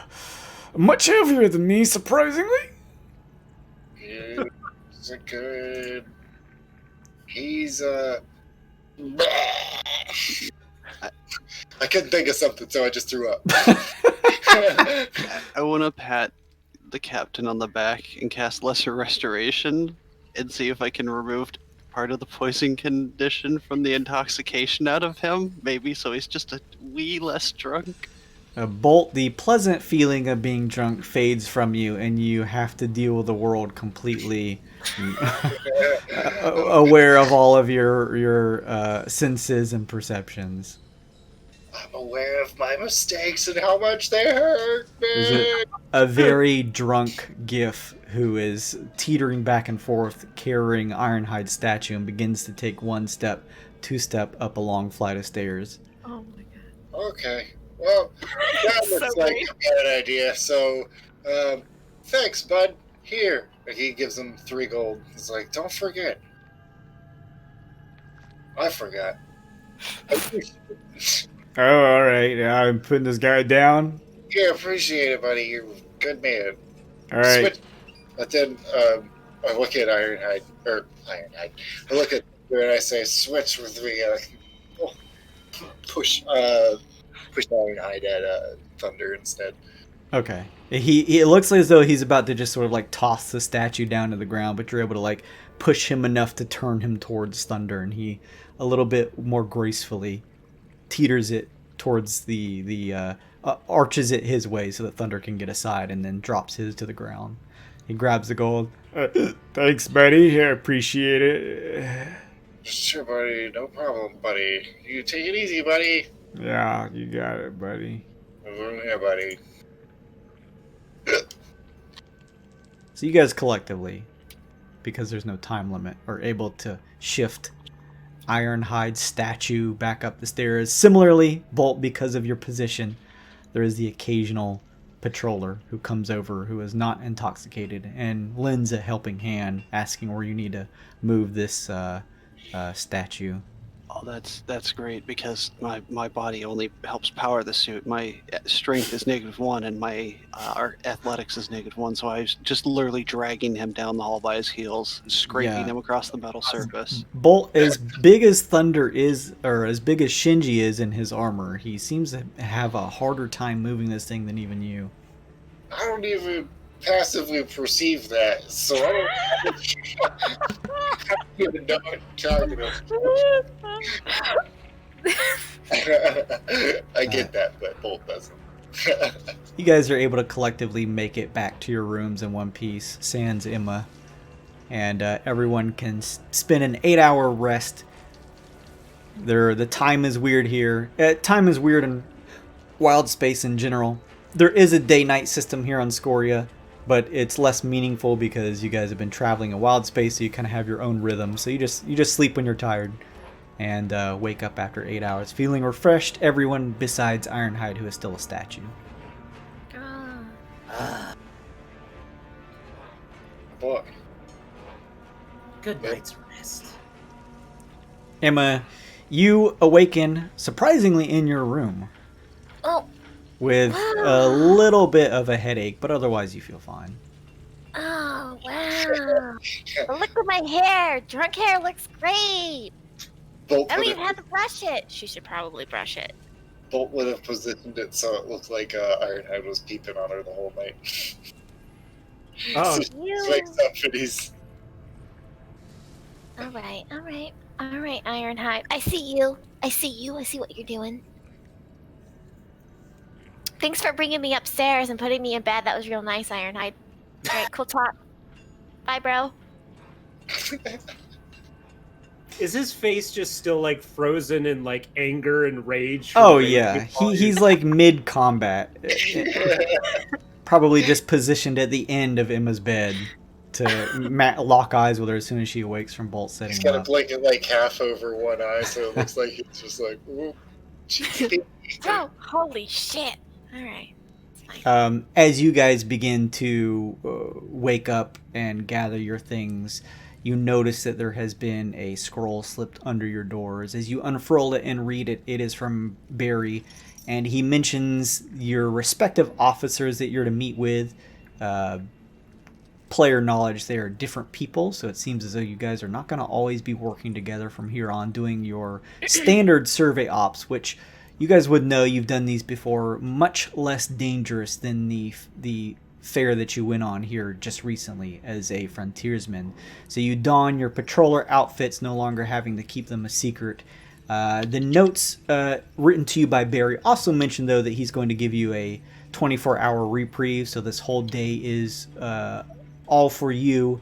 He mentions again to buy whatever gear you find necessary and make sure to meet with Ulysses. Otherwise, you'll meet with your respective officers the following day and begin each of your respective standard op missions.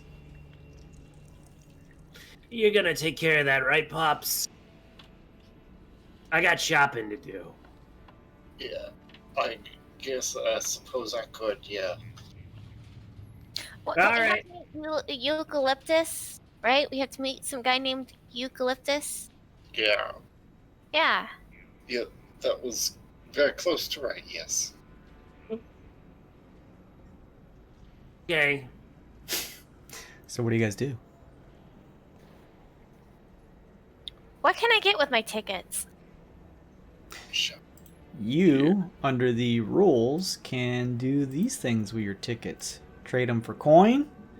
You can Oh. buy crafting recipes. Or you could spend some time getting a weapon or armor piece socketed and try to get yourself a wild stone, if you have enough. Gonna buy a crafting recipe. Can I want to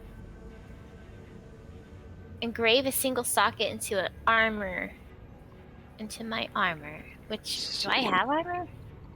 Jesus. Yeah, you're a druid. I think you have medium armor even. Yeah. So you go down to the enchanting level using your tickets and hand them over 8 tickets. They take Here you your go. leather armor and tell you that they will begin working in a socket so that you can purchase a wild stone to put inside of it and begin their work. It'll take 24 hours to complete. I'd like to join her. Yeah, I was Yeah. gonna say, and then she turns around and bumps into Luck and says, "Oh, Emma, I didn't know you were gonna be here." Since I can't, I tap Bolt on the shoulder and I kind of whisper down, Oh no, look! Thunder's here too! I'm gonna get the suit engraved. I know a spell that can help me look like someone else, but so can I just kind of hang with you for... I count my spell hours as 5 possible hours continuously using Disguise Self for about 4 or 5 hours, and then I had to run back to my room and do this tomorrow to go get my suit. Sure, but we need to report to our officers. So maybe this isn't the one. Maybe this isn't the time to do that. Shit. You guys have Are a they full expecting day. a suit of armor to show up? We have a 24-hour reprieve, yeah? Yeah. Will I be okay? Will I be safe? What are you trying to do with your armor? I need to get I'm going to use 8 tickets to put A socket in it? Yeah, a socket in Yeah, it. And I'm yeah, just that's gonna fine. use... All right. They tell you it's going to take 24 hours, but it'll be delivered like first thing tomorrow morning to your rooms. I turn into a halfling like them. Oh. Welcome to the team, brother. I slapped down 12 tickets and I asked for a wild stone. Sure. One as well here, please. I cast Disguise Self and turn myself into a little green halfling. It says, hey, how's it going? Like totally bald, hairless green halfling. Did you do this shit, you're before a you what came ugly here, or? No, I did it in their presence. They kind of chuckle a little bit. One of them looks a little unnerved. Anyway, I'm buying a recipe. All right, yeah, you can buy whatever. It's from the actual Weird and Wild crafting menu, so whatever recipe you want for the cost. Corkscrew barrel. As for you guys, Emma, you gave them a piece of armor, correct? Your leather armor? I gave them my armor, which I think is better than leather. It is. No, it's leather. Okay. No, it's scale mail. I lied. It's scale mail. Roll me a D201. Ooh. Oh, yeah. Baby, we're talking 201/roll. 1D201 Dalmatians. What? Alright. 112. You can disguise self into a mind flayer. Cool. I'm ill, everybody.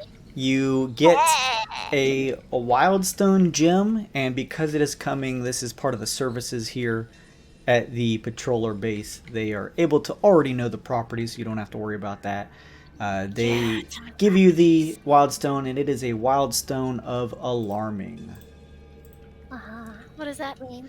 It contains 1d4 unreplenishable charges of the alarm spell. Oh, interesting. They also mention that once the stone won't work unless it's actually socketed. So I did have one to as well. roll. You hand over 12 tickets, Thunder, and you similarly, because this is your armor, can make a D1 201 roll.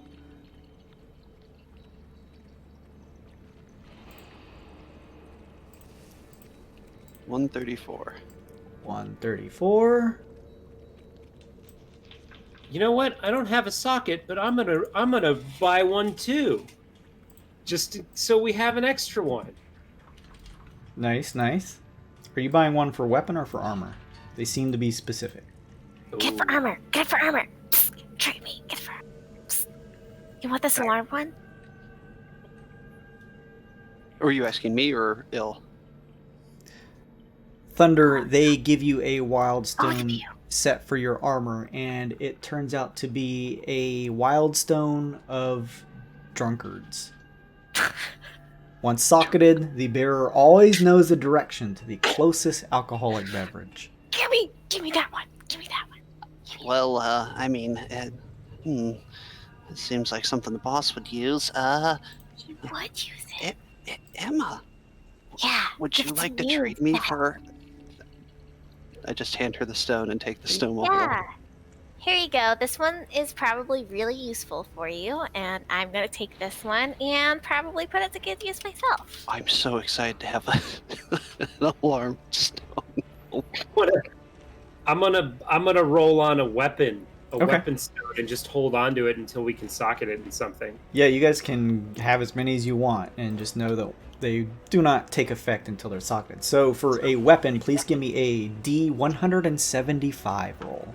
175. Okay.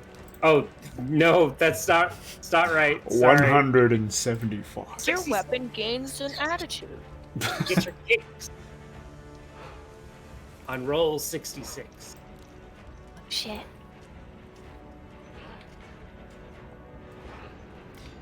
This is a Wildstone of... Hang on just a second. Of what the fuck? A Wildstone of Speed, they relate to you. The bearer gains a +1 bonus to initiative rolls. As long as the bearer is first in the initiative order, their speed increases by 5 feet. Whoa, that's actually awesome. Okay, cool. I'll write that down because I'll forget it otherwise. Yeah, and make a note that this one, that's for a weapon. So It's a weapon, yeah. No. Cogman, Yeah, you want to use your tickets for anything? What are you up to? I am going to socket. I'm going to put a socket on Cogman's weapon so that he can equip that Wildstone of Speed. Oh, Okay. All right. Ooh. That sounds. Now, can you socket a gem and a magic item? Because I'm currently enchanting his item, so I don't know if there's like a rule that you can't Well, do that. we can put it in a dagger and we can just like. Oh yeah, I guess so. Dagger. I have 2 daggers. Yeah. You're saying for your Artificer stuff, can you have it's like a... used. I'll let it stack. Okay. Okay. Because you guys are working to get these tickets, which is a finite resource, so I'll let it stack for fun. And to get short, if I get one more, I can get us another Wildstone. I'll Nice. give you a ticket, and then I'll get a Wildstone as well. Sweet. Nice. You guys just let me know what you want to roll on. So you pick first, and then I'll pick after you. real quick though, Jason, this Wildstone is +1 to initiative, and if you're first in the initiative order, your speed increases by 5 on the first turn, or the whole combat. I'm gonna allow it to be whole combat. Woo, girl. Okay. Yeah. To the homebrew page. So, Bolt, you are getting a Wildstone weapon or armor? We have 2 armor sitting around.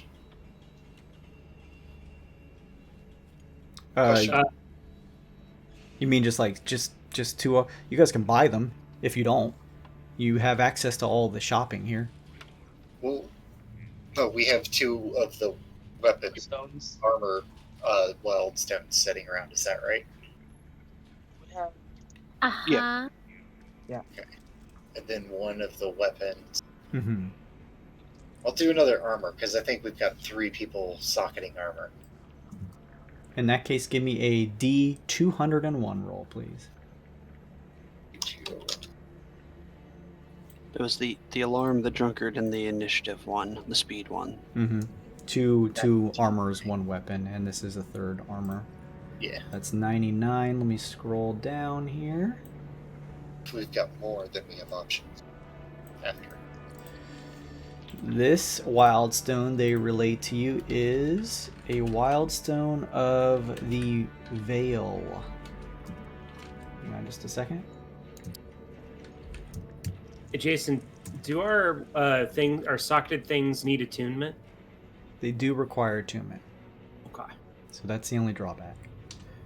Wildstone of the Veil. The wearer gains a +1 bonus to dexterity stealth checks when taking a hide action. That's so good for Cogman. So you got 2 choices, Cogman. Speed or bonus to stealth? Oh, wait, that's armor. Never mind. Yeah, this one's for armor. Oh, yeah. So, Cogman, you wanted to buy a Wildstone as well. Do you want it for a weapon or armor? What do we need it for, guys? Let's go for weapons so you got an option. If it's an easy option, it's an easy option. If that's the case, are you able to roll a D175?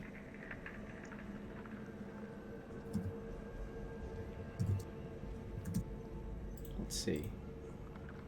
164. Pretty That's close high. to the That's end. gotta mean it's good, right, guys? Always. Let's see here. Hang on just a second. Drunkard, pretty high. This is a Wildstone of the Void. This weapon cannot be detected by the detect magic spell unless the caster touches the weapon. Oh, neat. So it's just like it doesn't exist until you touch it. If there is any guards or anyone out there with the magical ability to percept weapons on your person, they will not be able to detect your magic weapon with this installed. I think if this is Luke talking, I think we should hold on to that one, the void one, in case we need to sneak in like a big fucking gun or something somewhere. Cogman's already got his cane, you know? Yeah. Mm-hmm. I'm good with that. I will hold that one in the party pack. Also, while everyone is here, Ironhide, yes, you are stoned, but you imagine eventually they're going to get someone from the Serenitals to heal you. Would you like to? I'm sorry that you've been unfortunately sidelined here. Would you like to spend any of your expedition tickets for any of this stuff? I would imagine you're going to come back. might. You're going to come back this session, so you can wait if you want to. I Oh. just want to, while everyone's here, if you want to just sort of in advance use your stuff just to be able to interact, let me know. I would socket my weapon, if anything. I don't have armor. Okay. So you want to do a socket into your big maul? Yes. Okay. Do you want to buy a Wildstone with that, or just kind of convene with them on what they've gathered so far? Don't think I have enough tickets. If I got 15, 20 to do both. How many do you need? Gonna say 2. I got 2. Take 'em. Okay. So 1 and 1, please, sir. All right. Give me a D175 roll.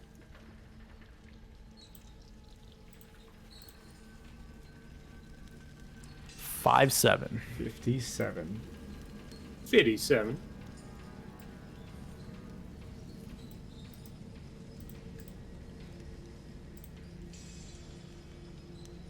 Let's see. I should have here. just stared at the screen, just blank, the whole time and not moved.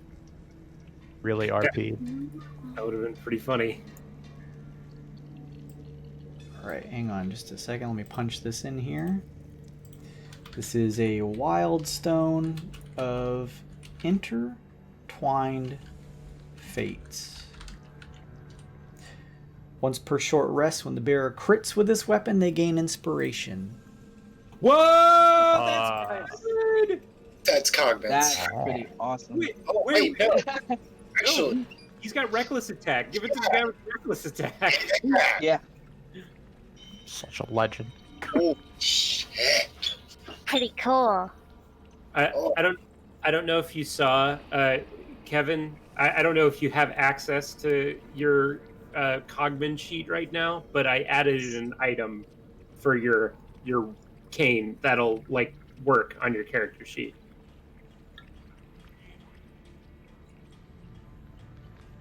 Holy cow, man. It's, We just- Our combat capabilities just exploded off of that. Woo. Put that meta currency to good use. thanks to Anna for all the extra tickets, too. by the Yeah, way. big thanks to her. Yeah. She doled them out to you guys. It's pretty awesome. We definitely jumped to the first currency gate because of her. Yeah. Are you able to access your character sheet, Kevin? Yeah, I'm on it. What do I? If you go to equipment and search for Cogman's cane, Okay.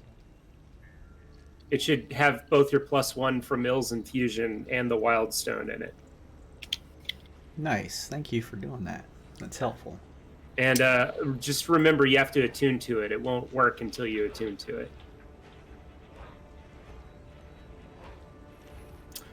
Also, if everyone's done here, Jason, I'm going to go back to my room and tinker a little bit, if you know what I'm saying. Sure. You head back. There are floors here on the fob that have access to these tinker rooms that you can go get use out of. So you can take your new crafted recipe and go try and make that if you'd like.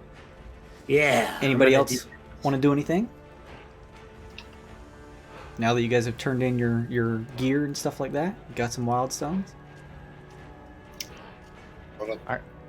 Ironhide would buy a whole bunch of rations with the extra gold Okay. to continue eating. Yeah. In character, Locke would think that that's what, or Bolt would think that that's something that he would do, so he's just gonna spend how much? It would be good, like, probably 100 gold on rations and Debbie's and things. Like, a stupid amount. Yeah. Alright. He'll spend 100 gold and be like, alright, 5 yeah, SP for a ration. My friend's room, he's getting out of the hospital. Trying to become the biggest GIF ever. Does anybody meet with Ulysses? I'll go meet. Emma, Yeah. you head down to the lower levels. Go what's- as well. Oh, you go as well? What's this for? Fair trade? Oh, no. Jason, I failed my tinker check. That's so disappointing. Oh, no. Even on the inspiration. What a bummer. Oh, well, I'll try again tomorrow. Yeah, you don't craft it, but you have the recipe, so if that's what you're crafting, it'll be that much easier to eventually achieve. Yeah. Emma, you head down to the lower levels. There is a pervasive heat here along with Bolt. There's a pervasive heat on this level. You hear the clinking sound of what sounds like metal against metal. You are able to see the burning light from various forges. This looks like some type of weapon creation area. Probably where a lot of the arms of the patrollers are created. You ask around and are eventually pointed over to a area of the level here and come upon a Gif who is pretty heavily covered in what just looks like ash and smoke. He's wearing goggles and seems to be sweating, wearing like a one of those like forging bibs, and he turns as he meets your apron. He turns to meet you guys and wipes his goggles off and says, "Bolt, I believe." Ulysses, I presume? That's correct. I don't believe I know your name, Mrs. The name's Ulysses. Nice to meet you, he says, pulling off one of his dirty gloves and extending a very fat-fingered hand towards you, Emma. Emma will extend her very dirty, tiny hand to him. He shakes your hand without trying to squeeze too much. I am part of the patroller research and development for the weapons here. I tend to make particularly unique designs that the normal units are not allowed to have hands on. But I have been permitted to relinquish some of my items over to you as fieldwork tests. Consider, if you will, he says, the Gift's propensity to use range weaponry, typically consisting of gunpowder. Effective, but not so much when the target is right in a Gift's face. I've noticed the propensity that travels across many of the Gift, but some of the patrollers as well. I have been working on an alternative to fix this issue that I see inherent within our numbers.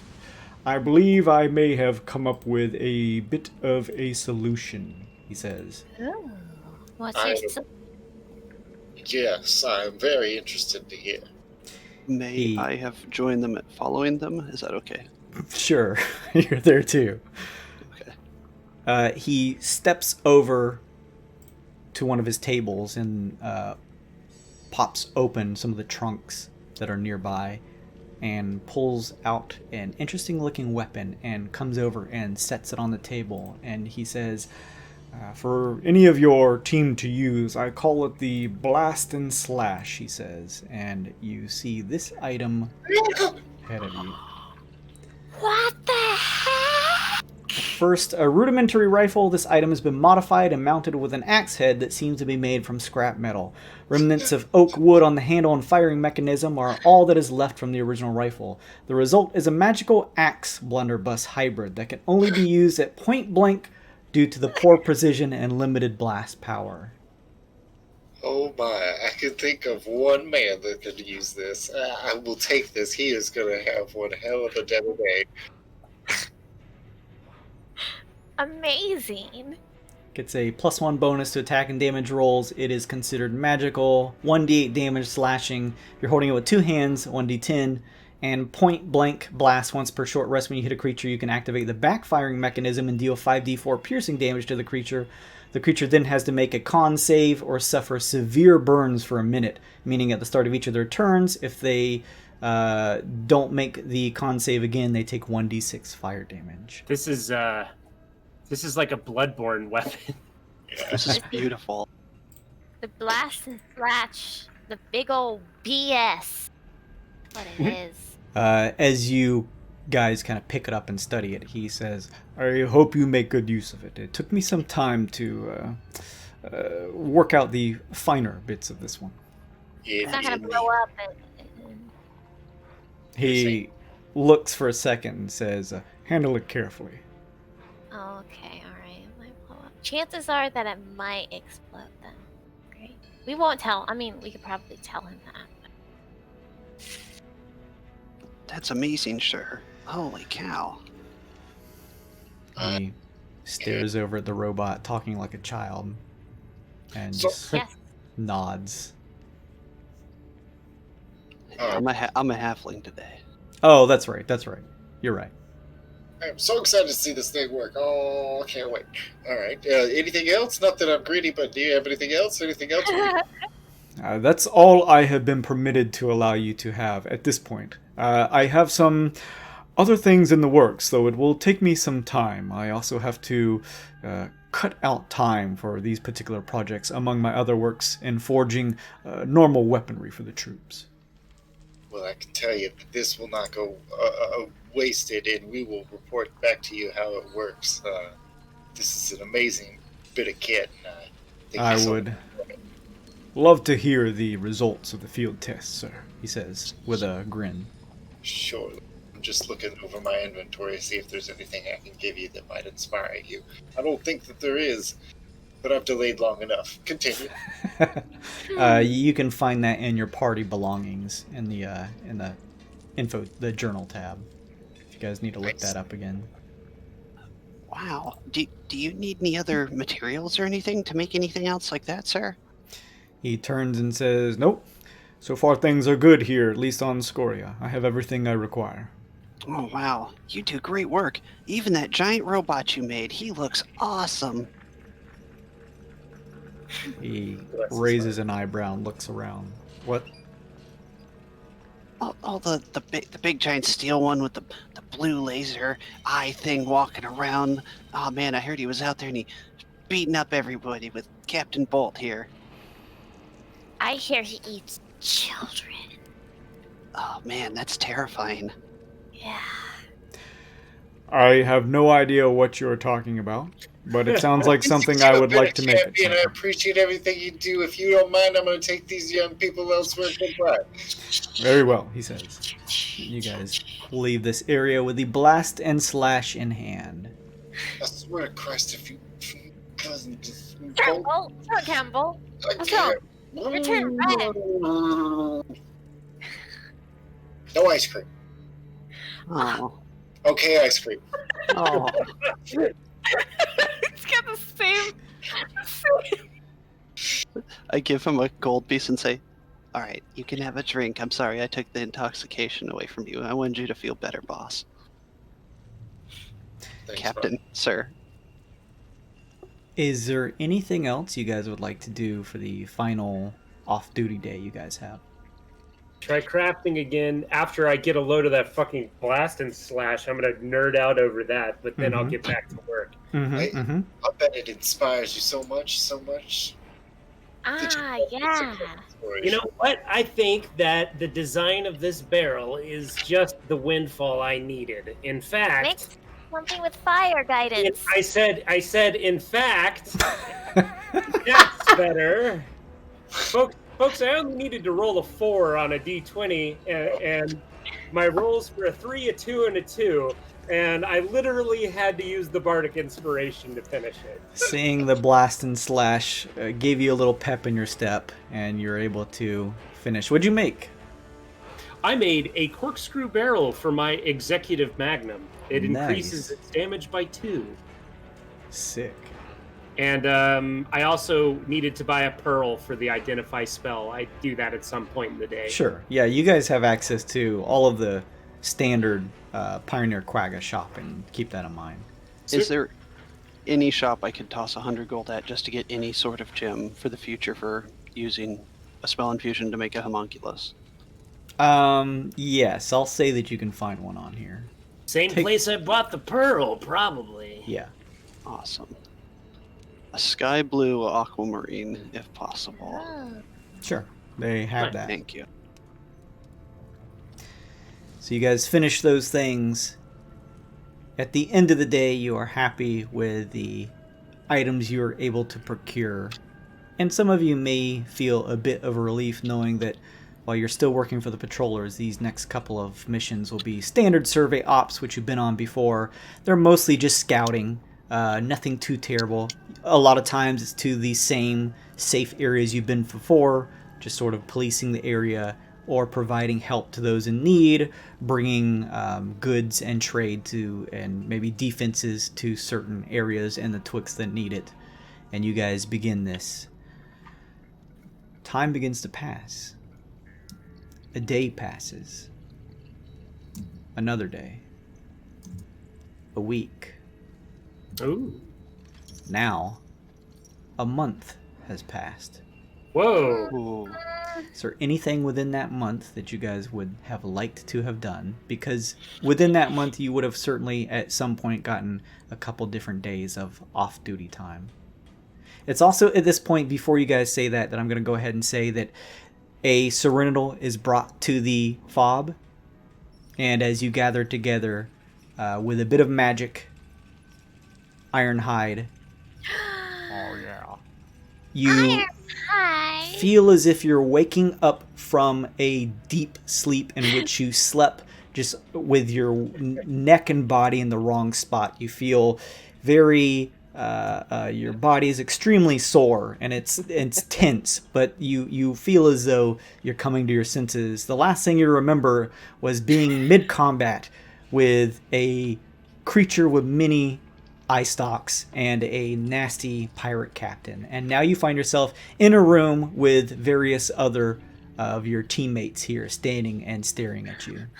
Ah. Oh man. Emma will instantly run up and jump onto Ironhide's chest and just latch on. You're alive! You're alive! You're not a statue anymore! Hello, champion. I How feel you stiff. feeling? Maybe about the gold. I'm hungry. Yeah. What happened? You got turned into stone by some weird soup that you ate, apparently. That's right. Soup. You remember that soup that you found down in the weird place? That's all right. If your memory's a little fuzzy, but don't worry about it. We'll figure it out. Look, we got you a bunch of food that you can probably eat for like an hour without saying a word. Oh, I like them. So they're my favorite. Oh, food, so good. I liked him better when he couldn't talk.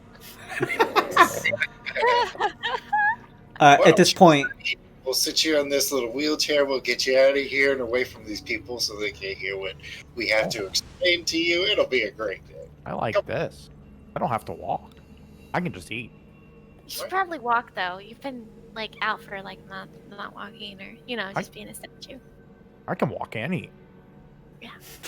So amazing. just ignore Either way, though. being out for a month. Of course, you guys have any of the gear that you turned in to have socketed. It is now ready for you to go. Of course, you would have picked that up earlier on, so you have that and can make the decisions on whenever you like to socket them with your wild stones if you so choose. A month has passed. You each receive a standard work stipend working with the patrollers for 60 gold, so you can add that on top of what you have earned so far. Nice. And as I mentioned, if there is anything within that month, because we're sort of fast forwarding, if there is something in particular you would have wanted to do in that time frame during your off-duty period, you are welcome to let me know. Otherwise, we'll keep going. I probably would have had to go get some more brains. Oh, true, yeah. So I could pickle them up. Luckily, most of you were separated working with a couple other teams. You more than likely found yourselves a little bit more adept than some of the crewmates, and you were able to occasionally slink off. And between some of the defenses that you had to provide to some of the nearby villages for seemingly normal passe things, like a couple of bandits trying to attack some people that are under the watchful eye of the patrollers, you feel pretty assured that if one of them happened to just disappear altogether, no one would care too much. Nobody's gonna miss one or two bandits or 5 or 10. So you're able to get your supply of brains as you carry this out. Done and done. That's my month. If nobody else wants to, Thunder? Just during that time, since Homunculus has just put a spell on a thing and it becomes a thing, I'm just going to like side craft for flavor that it's like a little helper bot. Nice. And I'm going to put the gem inside of the Tinkerer Ouroboros I had, and that's considered its heart and what I'd have to infuse to make a little body for it. It looks like a little serpent with little wings and 2 little hands. Nice. Very cool. Captain Bolt is going to charge everybody with a mission over the month. We all need to expend as much energy as we can to understand the enemy that we face before us. I want you all to find out what you can about the Captain Vanessa. What was her name? Vasidia. Vasidia. Be serious about it now. Don't go blabbing your face off. He looks directly at him while he says that. Oh, what if I just ask about Wonder Seekers? I mean, that's a pretty common question to ask. I mean, I was interested in being a wild knight at some point. I was interested in being a Mastermind at some point. Why not a Wonder Seeker? I could just go around asking about that. That's not a bad angle, actually. Let's not... You take that angle, we'll take this angle, so we don't all look like we're trying to find a way out of here. But that is a great example. That's a great idea. Oh. That's a great idea. Tell me about it before you do it, though. Okay. I'll say telepathically to Bolt. Hey, we could probably send information on that old what was it called? Slash and blast? Blast and slash? That's a pretty interesting weapon. I'm sure our friend would find that valuable, and she'd be placated for a while if she knew about some of the interior mechanisms going on inside of it. Yeah, all right. Get her off her back for an indeterminate amount of time. Yeah, he'll say yes. Great. Just give me the sending stone whenever you're ready. Oh, you're going to describe it to her. Well, yeah, she told me I had to. Oh. Okay. I'm just giving it. I'm just giving the stone to you, so you know I'm not sneaking off in the middle of the night and telling her all your secrets. Okay. All right. Fair enough. All right. Yeah. Go for it. Maybe build in like a back entrance that we can blow up with like a small fighter or something, just in case. What? I don't know. I tried to reference something that didn't work out. Okay. All right. Oh, I get it. Like a Death Star. Okay. I got it. It took a minute. Yeah, I know. It's right. All right, I'm going to take the sending stone, and I'm going to go to a safe distance out of the fob, and then I'm going to make it look, and just in case anybody's watching or listening, I'm going to make it look like I'm recording notes for a test fire for the blast and slash. But really, I'm sending her information on the blast and slash and what it does. Okay, sounds good. You pick up the stone. What do you say? Oh, Ill's research note log, Chapter 1, the blast and slash. It's quiet for probably a good minute, and then you hear, "Oh, well, you're calling me first." Well, Awesome. Yeah, a deal's a deal, right? I appreciate your forthrightness. So, Ill, was it? That's right.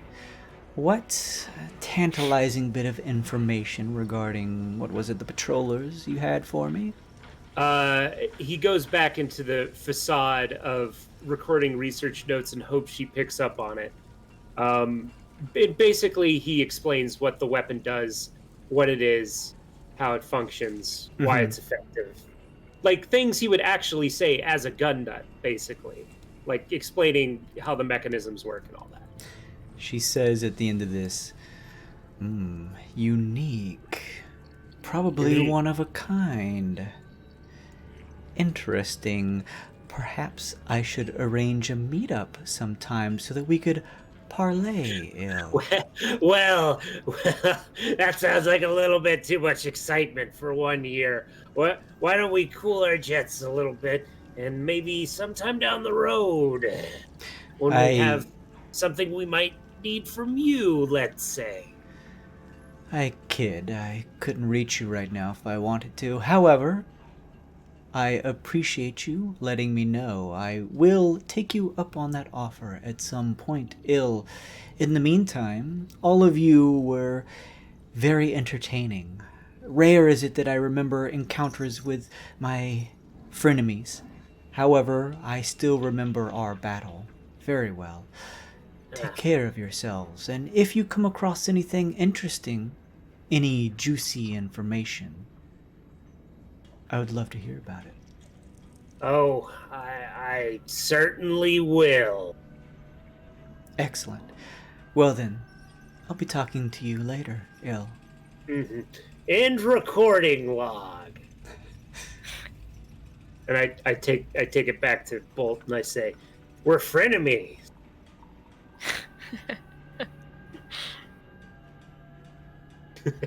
I give him the sending stone back. Mm-hmm, mm-hmm. Your designation or hers? Hers. Okay, well, that's something. It's better than enemies.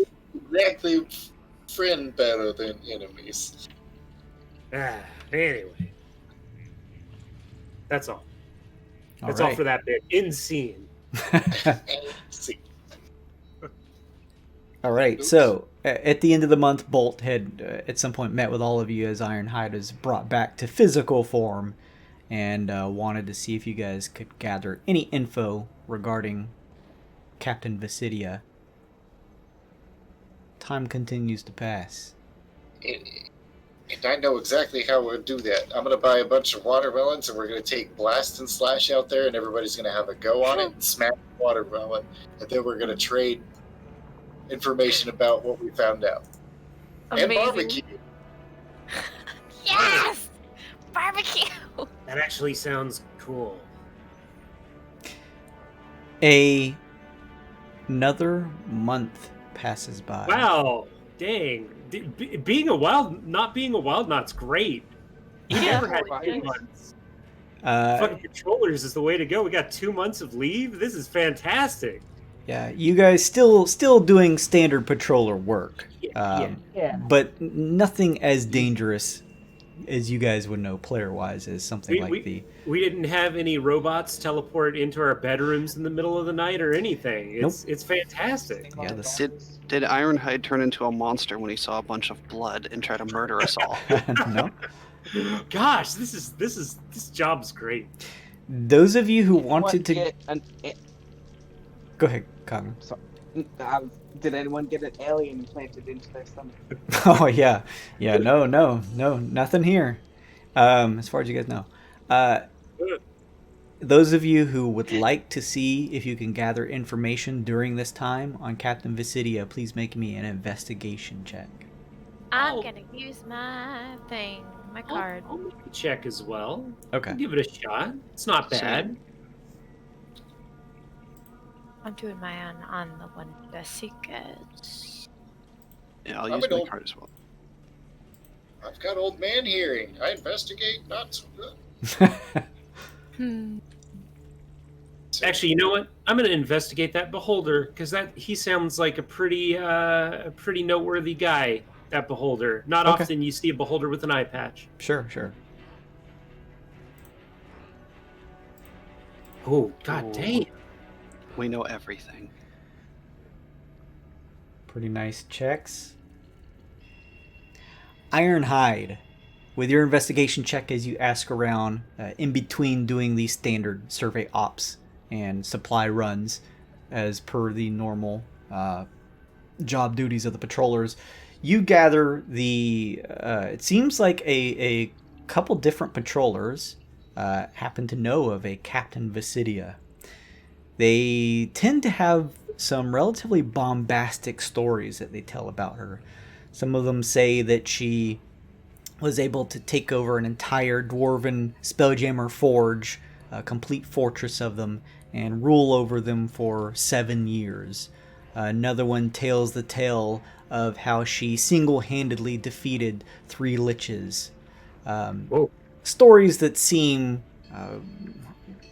pretty wild and a little difficult to believe, but they tend to seem to believe it, for better or for worse.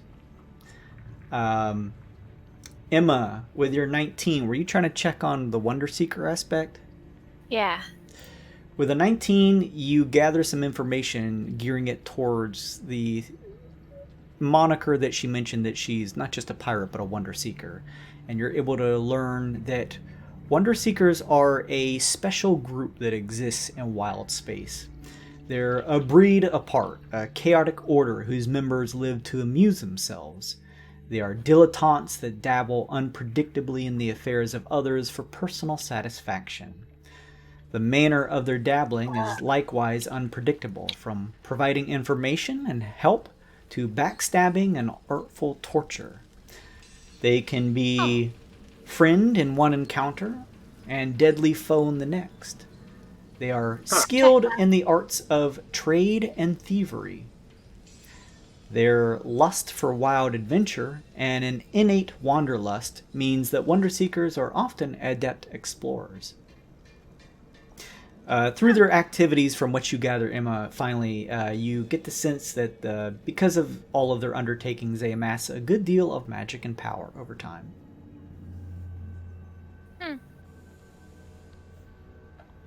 So you learn that. Let's see. That was your roll. Thunder, you rolled a 23.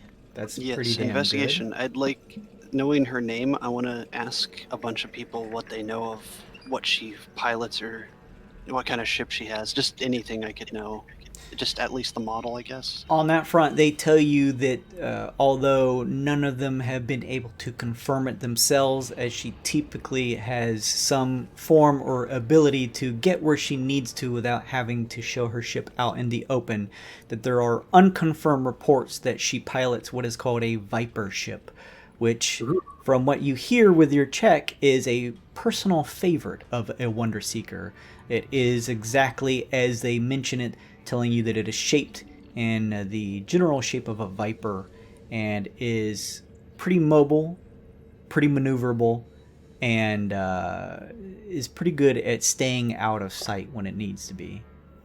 Eccentric and something that sounds right up the alley based on what Emma relays to you all for someone like a Wonder Seeker. Can I ask if that falls under the same kind of classification as all sci-fi spaceships? That's a one-man fighter, a Viper. Did you make a check, Bolt? No, not about the ship. I just want to know personally if I'm getting the wrong headcanon for it. They would tell you. Hang on just a second here. Okay. It is not a one-man fighter, although the crew is a little on the smaller side and it needed to operate it. There only needs to be a minimum crew of 3 and can hold up to 15. So it doesn't sound like the largest ship ever. But they do mention that it is pretty well armed, nevertheless. All right. And that I appreciate, because I was in the complete wrong spectrum of this ship. Okay. Yeah. Thank you. We'll say you gather that with your 17 investigation. And then Ill with your 23. 23 on that beholder. With that, you are able to gather information that Axel was only a few months ago actually a prisoner of the patrollers and was wanted for all kinds of illegal affairs, as well as a few casualties of patroller members. I can believe that. They mentioned that they call him a beholder, and explain to your character what it is if you're not familiar with it, and mentioned that this one has a particularly unique ability to dream as a beholder does. And they mention how, interestingly enough, beholders have strange properties when they dream. And they say that they've heard rumors that this one, when it dreams, it can bend reality to its will occasionally.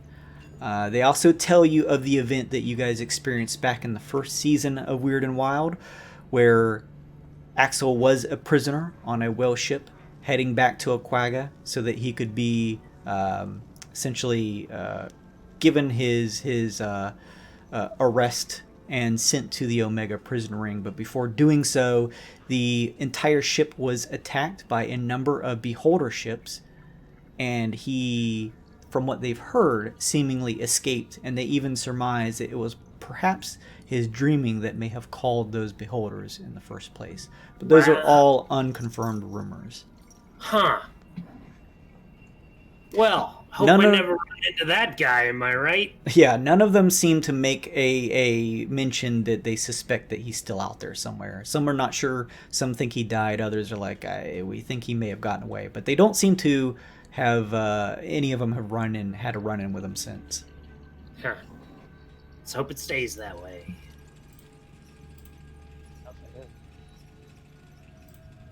So you guys gather quite a nice chunk of information. Did you guys want to do anything else in that second month? Nothing in particular on my end. Okay. I can't think Worked out. I can't think of anything grand strategy like. Yeah, that's fine. You guys are still waiting for the information or next assignment that would be given to you by Offrider Barry. It's somewhere around the passing of this 2-month mark that you finally receive word from Barry in the form of a written letter. Of course, shoved under your doors is the staple of the patrollers to send you guys notes. So you it's kind of like your inbox is just under your doors that are locked. And so you pick this up and open the addressed letter to you all with the insignia of the patrollers on it. As you read it, it is from Barry, and he mentions that he has some information regarding your next assignment, but he first would like for you all to head up to level 23, where at the landing bay he has made some changes to your current travel affairs and would like for you to give it a good look before meeting with him. Ooh, new boat. Let's go. Bolt got to the sentence, meet me on the docking port, and gone. Whee! You guys all collectively meet up once again, some of you not seeing each other for either a few days or maybe even a week or two, and reconvene and begin to head towards the docking area to see what he is talking about. As you each ascend the stairs and make way for the landing bay on level 23, you step outside and see this here. Let me move the map so you can guys get a good look at it as we wrap up here. You see a ship that is strikingly larger than the Caravel. You see before you a squid ship. Ah! Aw, it's cute. I love it. I've never been so happy in my entire life. And here is the squid ship in its Aw. entirety, This is amazing. as well as updated rules and stats. Calamari is the new name. Calamari. Calamari is the ship name? Oh, okay, done. The calamari. I'm gonna replace... Killamari. Oh, Wait, Calamari. it's gotta be a push, right? calamari. Okay. I'm replacing the name with Killamari then. So it's not question mark squid ship, it is Killamari squid ship. What about the Illimari? No. I'm not that. My head's not that big, am I right? It just looks like it. It doesn't need to be And named it's a little bulbous. I disguise self to make my head slightly smaller. We'll go ahead and call it here. Next session, we'll pick up with you guys kind of investigating any details you'd like on this newly acquired squid ship that will serve as your new method of travel for the Dark Frontier missions. And you now, after spending 2 months of downtime, doing a little bit of work and a bit of detective work, finding more about this Captain Visidia, have reconvened and have been written a message by Outrider Barry informing you that you have a new task on hand to meet with him with. So we will pick that up next session. We'll figure out what you guys are going to be doing. And yeah, like I said, if you guys want to, in between now and next session, if you have a little more gold rustling in your pockets and want to buy any more things from these standard shops here, again, it's under the shop section. It's anything that would be normally listed under a Pioneer Quagga that you can buy. Also your expedition tickets if you want to blow any more of those. Otherwise, you can hold on to them. And yeah, we'll go from there. So that is where we'll end this one. There is a seat out here in the middle of space. The observation deck. The observation deck, yep. Let's see, is this chair important?